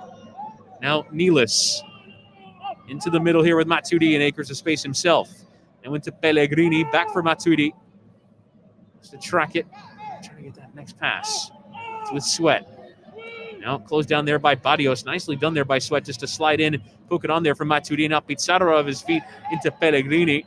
Pellegrini now cutting towards the middle, trying to play it into Pizarro, but read there by Reynolds. Trapped now in the middle. Closed down by Jara. Does manage to get fully turned and find Gonzalez Pires. Slid out now for Reyes. Again, returning into the side tonight from a facial fracture. Morgan. Nilis will make a run in behind. Instead, it's into the middle here with Trapp. And it's actually up towards the referee. Let it run. Sweat will now pick it up out the other side. Sweat now into Pizarro. A couple of nice touches now. Morgan has Nilis to his overlap. Morgan still will measure a left-footed strike. It's bent well, but just wide of Jimmy Mauer's post. It's a good strike, though, from the Scot. Troubling the Dallas keeper there. Yeah, the ability for him to go out wide and get across, cut inside and strike with his left foot is pretty amazing. And also good sequence. Ball's being moved now better. 1 or 2 touches. Sweat finds Matuidi switching the point of attack, creating 2v1s. As El Presidente said, now you got the right fullback running off your shoulder as well, which freezes the defender and allows Morgan then to make a decision of dribble penetration, cross, or a shot. Hedges into Barrios. Now Barrios running down that right-hand side as Jara running in behind. Barrios now will try and play it towards Jara, but he had bent his run, as otherwise he probably would have been offside. And Barrios tried to poke that through ball in towards him and slid out for a goal kick to Inter Miami. Funny hairdo for this guy, neighbors. It certainly is. A guy, by the way, had 15 assists last year, only 2 on the year. I think that sums up pretty much Dallas' inefficiency of scoring goals. 23 in the year, 21 given up right now. And it's a seesaw battle. One team defends in the low block. When they get a little possession, the other team's defending the low block. Both teams right now are more concerned about not losing this game than trying to win it, I think. Inter Miami 1, FC Dallas 1 in the 70th minute of play. At the end of the day, a point on the road, normally is a great result. But under the circumstances, you feel like this is an important 3 points. Yes. With Toronto coming up next, by the way, who's trying to win the Shield. Correct. As Pizarro now, which they're going to award. Cutting inside around Reynolds. Pizarro now could have a window to strike. Instead, tries to slide out towards Morgan. Does come for Morgan. Morgan trying to slide it across, and it's gone deflecting in behind out for a corner. Bressan with a vital intervention. Pizarro wanted to pull it back into him. Yeah, Pizarro has been really instrumental right now in making this game. There again, unconventional off the dribble, gets him past 2 people, finds actually Morgan right there. Good first touch, poor defending, and Higuain's going, oh my God, either lift that one towards me, or Pellegrini might actually be in a better position. Or give it to Pizarro, who was Morgan's left-footed corner coming in from the right, nearly flicking on there. Nilis to the near post. Instead, it's headed away from Morgan to potentially have a second bite at it. Now Morgan instead strikes towards goal. It's spilled there by Mauer, and Gonzalez Pires nearly pounced, but Mauer able to get up and quickly dive onto it. tries to start the break with his left arm, throwing it out to Ricarte all the way to the halfway line. Now Barrios down the right is going to run here at Matuidi. Gets the beating of pace there of Matuidi. Barrios trying to cut it back. Easily dealt with there by Reyes, who with his left boot just puts it away for a throw-in to FC Dallas. A lot of finger pointing and complaining today, more than ever, by everyone, especially Higuain, Pizarro, Matuidi, the most experienced and players that they got the bigger resume are complaining and finger pointing to the younger guys and the more inexperienced. I don't know that it makes it any better. No, it doesn't. I've been there and done that as a player. It's not nice when Kurt Mueller chews out your butt, during the game on a consistent basis, and basically saying you're inferior to me. You like your leaders to lead. Most of the time they do, but there's a source of frustration too for Higuain. No, I agree. Scored only 1 goal in 6 or 7 games. There was a change there as Ricardo Pepi has come on, the 17-year-old, on as a sub for Fafa Picot. Now Ricarte in behind towards Barrios, low fizzing ball through the area, dealt with there by Reyes in the 6-yard box. Now Pizarro trying to get a touch, but it's recovered here by Dallas. Now Thiago Santos on the right side of the pitch. Barrios has been a menace right now on that right-hand side. He's fast. Now Reynolds in some space on the right, getting the cross away towards the back post. Pepi went down, but of his own accord, it's come all the way through the penalty area and recovered now by Morgan on the right flank. Morgan now into the feet of Trapp, looking over both shoulders and looking for the next pass. It's on for Dylan Nealis, who's in plenty of space down the right-hand side. Pizarro making a run on the back post. Now Nealis carrying forward, trying to poke it behind there towards Higuain. Comes off of Bressan. Now Morgan going to try and pick up that second ball. He's done so, Lewis Morgan. Now, what can he do? Trying to get around Hollingshead. His cross is in towards the near post. Easily claimed there by Jimmy Maurer, and I think Higuain just a bit frustrated there that the ball from Nealis didn't come earlier.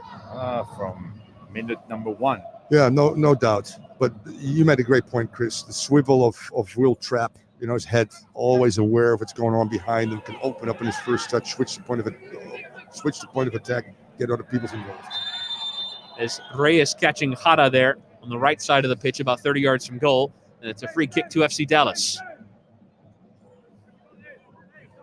Tell Reyes as well is craning his head around in every direction. Wonder if that mask is kind of affecting his peripheral vision. He's always looking around. It is. I've worn masks like that. I'm telling you, it's very, very tough. Did they have those masks in your time? Ricarte trying to take the early free kick there. I busted my cheekbone twice. No, that one is okay. But I mean, they have those kind of nice masks, or they were more like a no, they were like the innocent of the lamb, like that. Yeah, it looked a little bit different, believe me. Free kick to Inter Miami after the... It was attached with rope, in the old days as well. Yeah, an old leather mask. And every time I started breathing heavily, it fogged up. I couldn't see anything. I forget it when you start sweating. Nealis will take the free kick after the decision was awarded there by the referee. It just doesn't feel right. As a center back where you want to be brave, you want to be header, it's not a good thing to play with. Pellegrini receiving the ball to feet there from Gonzalez Pires. Now trapped into the feet of Higuain, coming back to the halfway line, now trying to lead the break here. Pizarro now running at Reynolds. Pizarro into the feet of Pellegrini. Tries the back heel. It's just a bit too much on it there from the Argentinian. It's given away, and now Sweat nearly won it back. And it's Ricarte who's got the ball in the middle of the pitch now for Dallas. Shaping the ball out to the left-hand side with Pepi. Only playing as a center forward, but with Jara already on the pitch, Pepi will play as a left winger. And he'll slide it back now to Bressan. Yeah, another product out of that great FC Dallas, 17 years old. Very good. 75th minute of play. Inter Miami level 1-1 with FC Dallas. They've only made the one change, though, and it was injury forced with Figal coming off for Dylan Nealis. Now Sweat, nice interchange there with Trapp.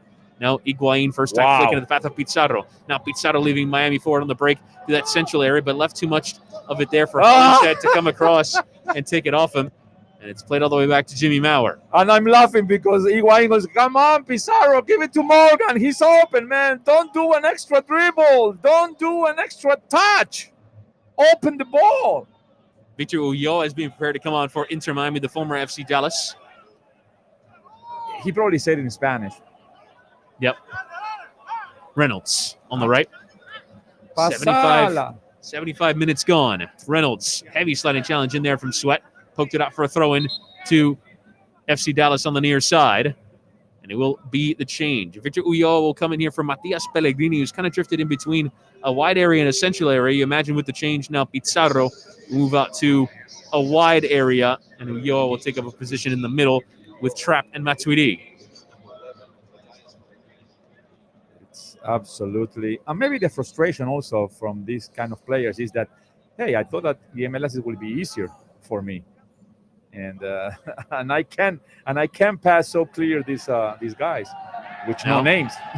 Sweat doing well to win it off of Jara there. He got goal side, but Sweat put in a good challenge as Higuain tries to flick it on first time towards Morgan, but it's Hollingshead back to recover. Now, Thiago Santos. Flick back into Jesus Ferreira. Not really had too much joy in this match.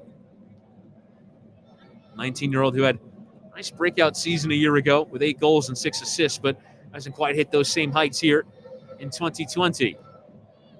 Now, Pepe trying to win it off there of Morgan. Bounce off the shoulder of Morgan and loop back towards Pepe. He lets it run out for a throw-in to FC Dallas. 77th minute, Inter Miami. Still level at 1. Still a positive night on the whole, should results hold. Reynolds now running at Pizarro. Getting around him towards the byline. Reynolds trying to pick out a cross in towards the back post. Pepe won it. McCarthy, though, doing well to come up and claim. Reyes with a good box out there of Jara, who looked like he was threatening, and just leaving it there for his goalkeeper to catch. Yeah, all success of Dallas has come in 1v1 situations out wide, good crosses in the ball, or little diagonal that led to the penalty, obviously. A good number centrally. It's time to start doubling up out wide a little bit to prevent crosses in 1v1 situations where in particular Sweat has struggled during this game defensively. Pizarro now flicking towards Higuain, trying to get turned around. Bressan, who stood his ground, has won it back for Dallas, and now carrying forward. Left too much of it there for Trapp. Put in the sliding tackle, poked out there to Ferreira for Dallas on the right-hand side. Now carrying forward, Jesus Ferreira. Flick there into Barrios. Comes central here with Franco Jara. Slid there for Ricarte. Hollingshead now bombing forward. His cross is off the back of Lewis Morgan. And comes out for a throw-in for Dallas down the left. 78th minute. Inter Miami level with FC Dallas at a goal apiece. Come on, man. Everybody else is playing for us, and we are not playing for us. Yep, as Fernando mentioned, results elsewhere going Inter Miami's way tonight. Atlanta losing, Chicago losing. Montreal having lost last night. Right now a draw does help Inter Miami's position, but could really be aided with all 3 points as Ferreira now down the byline. Slid back with Reynolds about 25 yards from goal. Going to try and play the 1-2 with Jara. Instead, Jara having to retreat and play with Santos. Outside of the boot at the feet of Ricarte, the Colombian. Getting turned on it. Outside of the boot now to Ferreira, who's popped up on the right. Can measure across. Looped an easy catch from McCarthy in the middle of his 6-yard box. And it is the Inter Miami keeper who claims, and now look for that next pass. Is really none forthcoming. Matuidi trying to show from McCarthy. And instead, he'll just drop it down on the ground. Booted away. To the halfway line. Ulloa trying to go up and win the header, but always the favorite there, Thiago Santos. Bigger than Ulloa, former FC Dallas man. Played for them for 8 years, coming through the full system. Santos. A loose ball there, picked up there by Sweat. Now Pizarro on for Higuain. Pizarro now coming forward. Pizarro now looking for his next option. It's with Morgan on the right-hand side into the penalty area. Lewis Morgan now towards the byline, trying to get the cross away. It's off of Hollingshead, and out for a corner to Inter Miami to come down that right-hand side, 80th minute, and a set-piece opportunity to come for Inter Miami. Do the magic, LGP. Yep, scored from a corner. First Inter Miami goal from a corner in 2020. And thus in their club's history. Do the magic. Saturday night against Orlando City. Morgan to take with his left from the right side. Swung high in towards the heart of that area. Easy header away there from Ferreira. Wasn't the best service there from Morgan. Now Trapp just trying to flick it on there. Reyes trying to win it as well, but Ricarte on there towards Jara. Now Trapp just stopping the ball in front of the touchline and slid on here for Nealis on the right side of the pitch. On for Morgan. Ulloa's going to make a run beyond him. Morgan afforded some space. Now Nealis back with Morgan. And now Trapp into the middle with Matuidi. French World Cup winner into the feet of Pizarro. Nice build-up. Yeah, is indeed. Morgan going to try and combine there. Nealis back for Pizarro. It's just a bit loose there.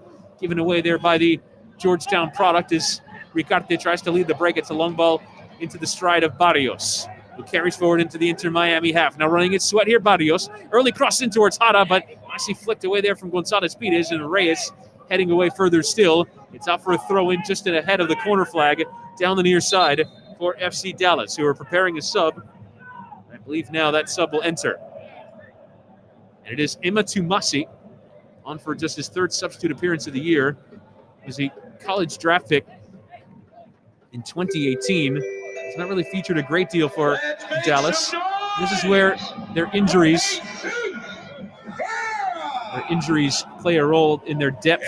It might be a Ferreira who comes off the bench for a Paxton Pamical. Instead, it's Tumasi who comes on for Ferreira. So Tumasi making his third substitute appearance of the year. Played his college soccer at Wake Forest.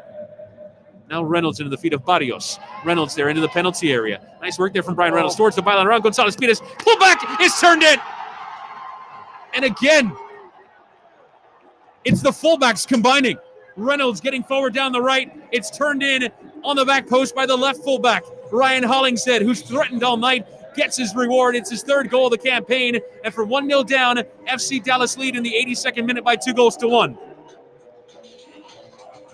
It's a tough one to swallow, but we've seen it coming now for quite some time. The start of the second half is poor. Low block means you still have to defend, but when you want battles, goes through Reyes' legs, and Hollingshead, who's been the catalyst as the left fullback, converts from the right fullback Reynolds. 2-1 Dallas. And a team that's shown signs in the first half to turn the luck their way by getting away with murder, quite frankly. Scoring a brilliant goal, but could have conceded 2 or 3 as well. Crossbar, Barrios 1v1. McCarthy making a great save. I think this is a little bit of a telling story how this has unfolded, quite frankly, going up 1-0 and trying to defend the lead too early. And this is what happens a lot of times.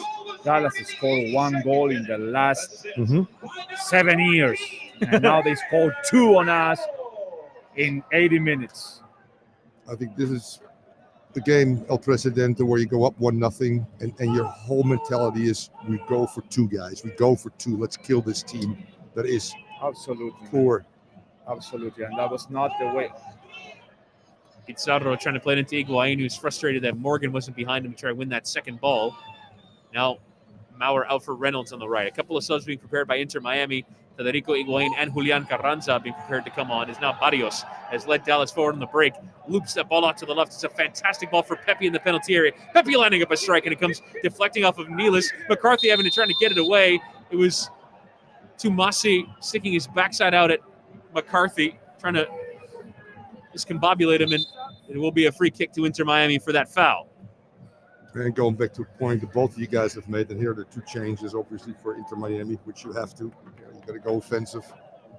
Is the body language, and I was told one time by Johan Cruyff, never ever disrespect your teammates during a game, and this has happened too often right now, which is not healthy for the locker room. Regardless of guys make up, supposedly after the game, you look at these things, how players are interacting with each other. It's a very negative vibe right now, which is not healthy for a team. It's a lack of discipline and a lack of respect. Absolutely. It can happen once or twice Correct. in 90 minutes, but it's been constant Every play. From the very first minute of the game. Sweat in behind for Federico Higuain. His left-footed cross comes off the back of Ricarte and just has to loop out for a corner to Inter Miami down the left side. And so the changes for Inter Miami, Higuain is actually on for Dylan Nealis, so comes on as a sub in the 28th minute and comes off in the 85th. Julian Carranza entering for Will Trapp. Higuain taking the corner short here with Morgan, who returns it for Federico Higuain. Now back for Morgan. His cross is in to that 6-yard box, and it was dangerous there. Bressan eventually reacting, but it was right in towards the goalkeeper, and Miami unable to have a number there as now Pepe leads the break forward here for Dallas. Final 5 minutes of the 90.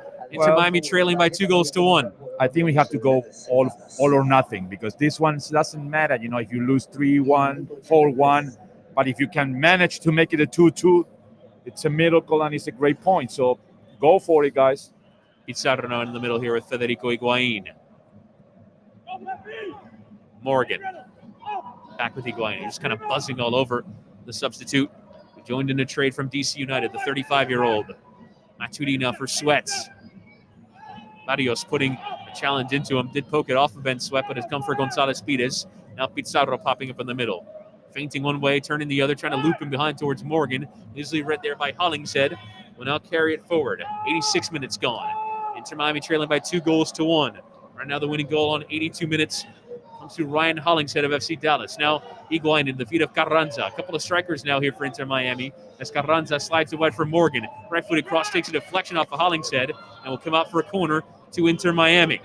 That's what I say. Let's go for it.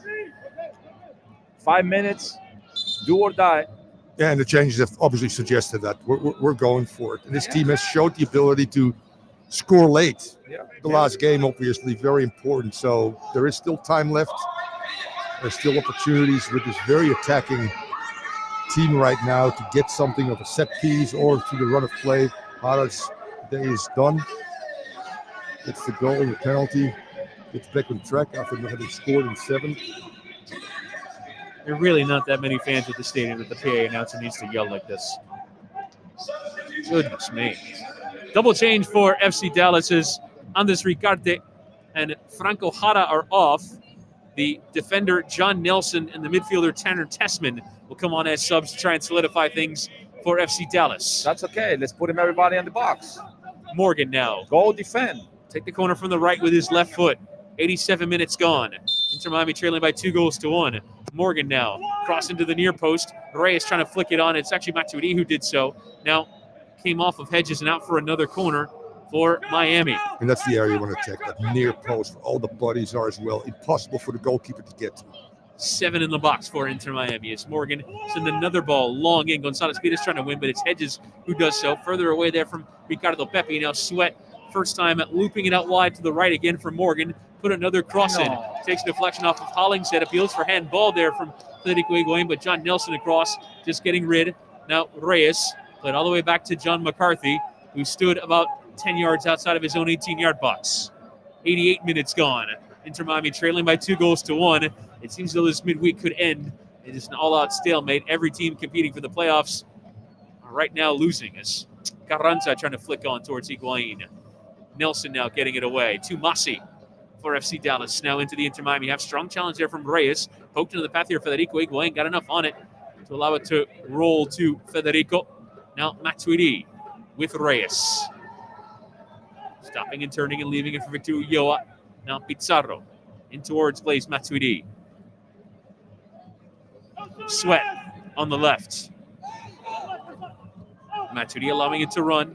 Now Pizarro carrying around one. Tackle in there from Pepi. Now back here for Blaise Matuidi. Federico Higuain coming back to receive. Getting it set up to try and put a cross in. Fizzed into the area. Headed away there from Matt Hedges. Barrios receiving the second ball. Not trying to get turned and get going. He's poked it around. Higuain always going to get the beating of pace there. Now down the near side. Draws the attention there of Gonzalo. A little shove into the back there of Barrios. Referee unmoved. He's, I believe, awarded a throw into FC Dallas. Higuain thought it came off of Barrios last. Which I tend to agree. Absolutely. Is it a foul? Correct. Either call the foul or is it throwing for Miami? Correct. Incredible. And that's got to be a source of frustration.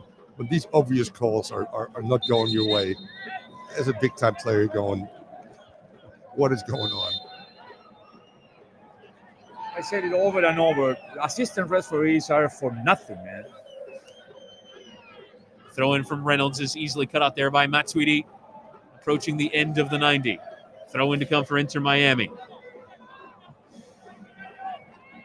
Sato will leave it for Sweat to take. Holy cow. Now looped away there from Dallas. Gonzalez Pires is going to try and send it back forward.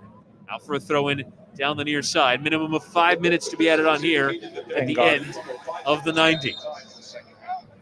So a chance here for Inter Miami to salvage a point away from home if they can get a late equalizer.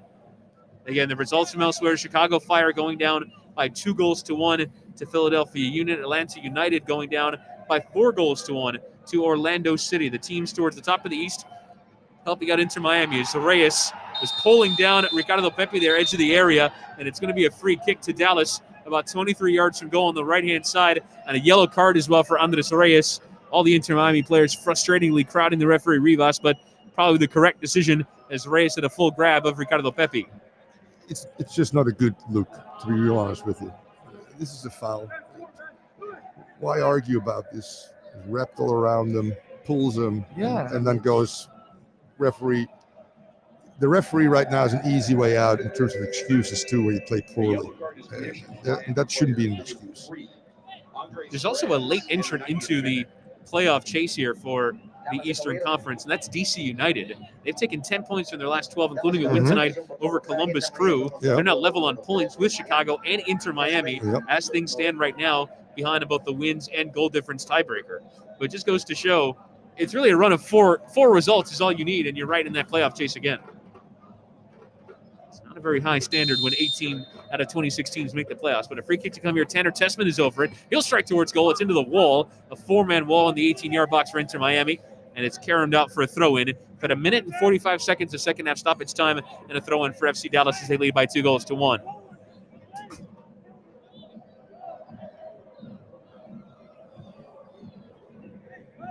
Now in there from Reynolds.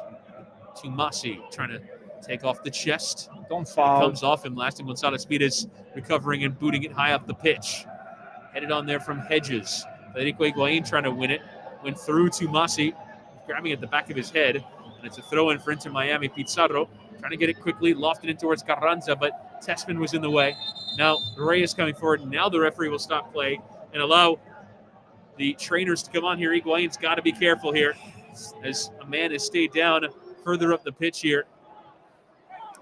It looks like Thiago Santos, the central midfielder who stayed down. And I'm not saying that he got injured on his head, but anytime there is potentially head injury and somebody stays down, the referee has to stop the game. That's the new law as well. Now you can argue if this is a serious injury or a feint. Exactly, correct. Let's see here. There is some contact from behind. But not exactly what he's holding. No, not enough. Not exactly what he's holding.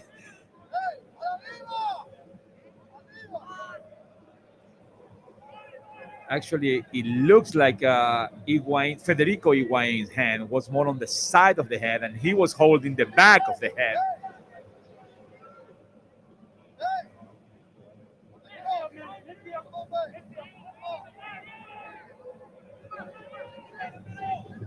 Now put back in play here. Gonzalez Pires out towards Matuidi. Thiago Santos will eventually come back on as Matuidi just hits it long in towards the 18-yard box. Maurer came racing off his line, but Hedges was there to head it away. We've had 3 minutes and 45 seconds of second half stoppage time, although I imagine more will be added on account of the injury to Santos. Now Matuidi let it run there for Gonzalez Pires. Reyes all the way back to keeper McCarthy. McCarthy hitting long. Up towards Ulloa, trying to win her off of Santos, who's back on the pitch. Now Barrios getting turned around Sweat, but lost his footing. And Sweat back with Gonzalez Pires. Actually, Dallas doing a bit of pressing here. Higuain away from trouble. Federico Higuain, I should say. Out towards Reyes. The final minute of the minimum of 5. Reyes hitting it long towards the penalty area. Carranza trying to win it, but it's Reynolds who's done so. Now Matuidi slid for Pizarro. On there for Morgan. Morgan with an opportunity to cross. Running at John Nelson. Now Morgan with the cross. So Higuain had a chance to win the header, but it's Hedges who's done so. Maurer off his line, leaping to catch and falling over it. Hedges does well, by the way, because I thought Higuain had just a step on him.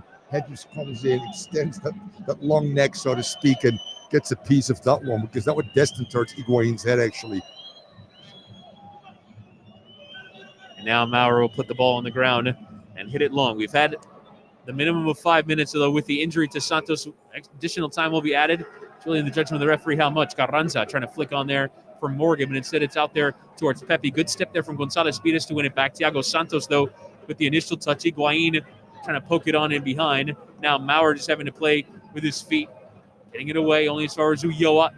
Morgan trying to flick on in behind towards Federico Higuain. Now Bressan getting clear. Sailed out to the left-hand side to Masi. Tackled off of there by Ulloa. Now is there one last chance in the tail for Inter Miami? Matuidi carrying forward. Trailing by 2-1 here, Inter Miami. Pizarro now on the left. Getting turned around Reynolds. Pizarro trying to sting it out towards Morgan, but instead it's John Nelson who had it ready. He's carrying forward here for Dallas. We've had nearly 6 minutes. Nelson now long and behind towards Pepe. Will come all the way from McCarthy. We'll now try and get it going. Rolling it out here for Gonzalez Pides. Put him in the box. Now Gonzalez Pides carrying forward. Referees allowing play on. Gonzalez Pides. Ball out to the left-hand side for Sweat. Tries to get the cross away. It's right into Barrios. Out for a throw-in. And there is the full-time whistle. Inter Miami, after opening the scoring in the 33rd minute of play through Rodolfo Pizarro, have lost tonight away at FC Dallas. Franco Jara converting the penalty that Brian Reynolds won.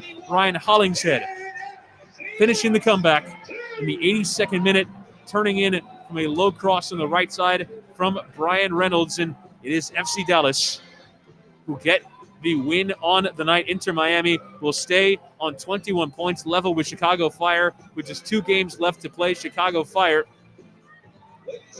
do have the game in hand, and they will try and make it tell. Inter Miami with 2 games left to play, away at Toronto FC in Hartford, Connecticut on Sunday, and then on the final day at home with FC Cincinnati. But that'll do it for us here tonight. For my broadcast partners, Fernando Fiore and Thomas Rangan, my name is Chris Whittingham.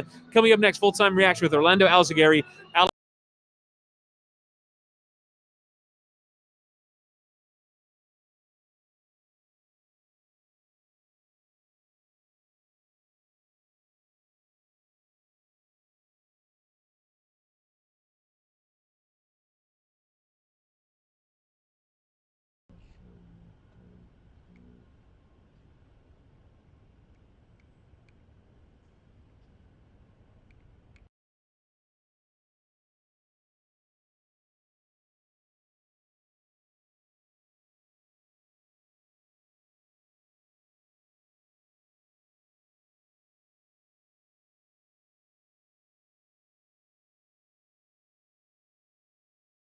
All men, pay attention. If you're suffering from ED on any level, tired of taking ED pills just to have a sex life, or taking the blame for a situation you can't control, if you're frustrated with the high cost of prescription ED meds or suffering from side effects, there is a better way. Introducing acoustic wave therapy.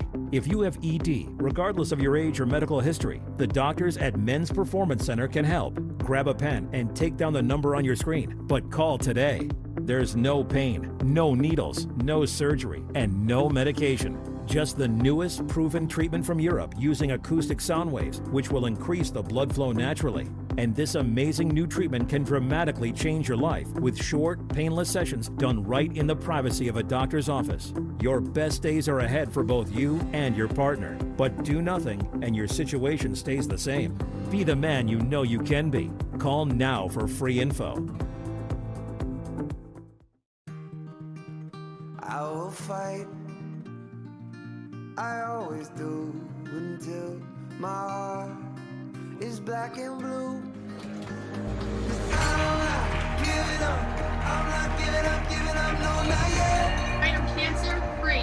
Even when I'm down on my last breath. There would be no need for any further treatment. Even when they say there's nothing left. So don't give up on me.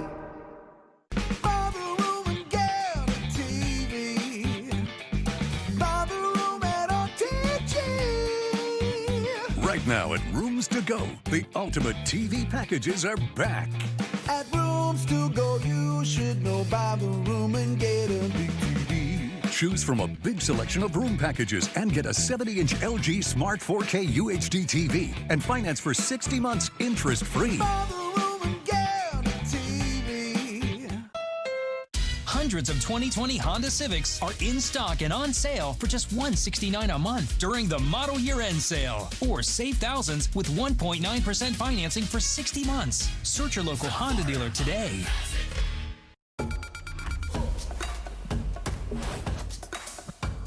FC Dallas battled back from a goal down to extend their unbeaten run on home soil, going all the way back to an August loss against Nashville.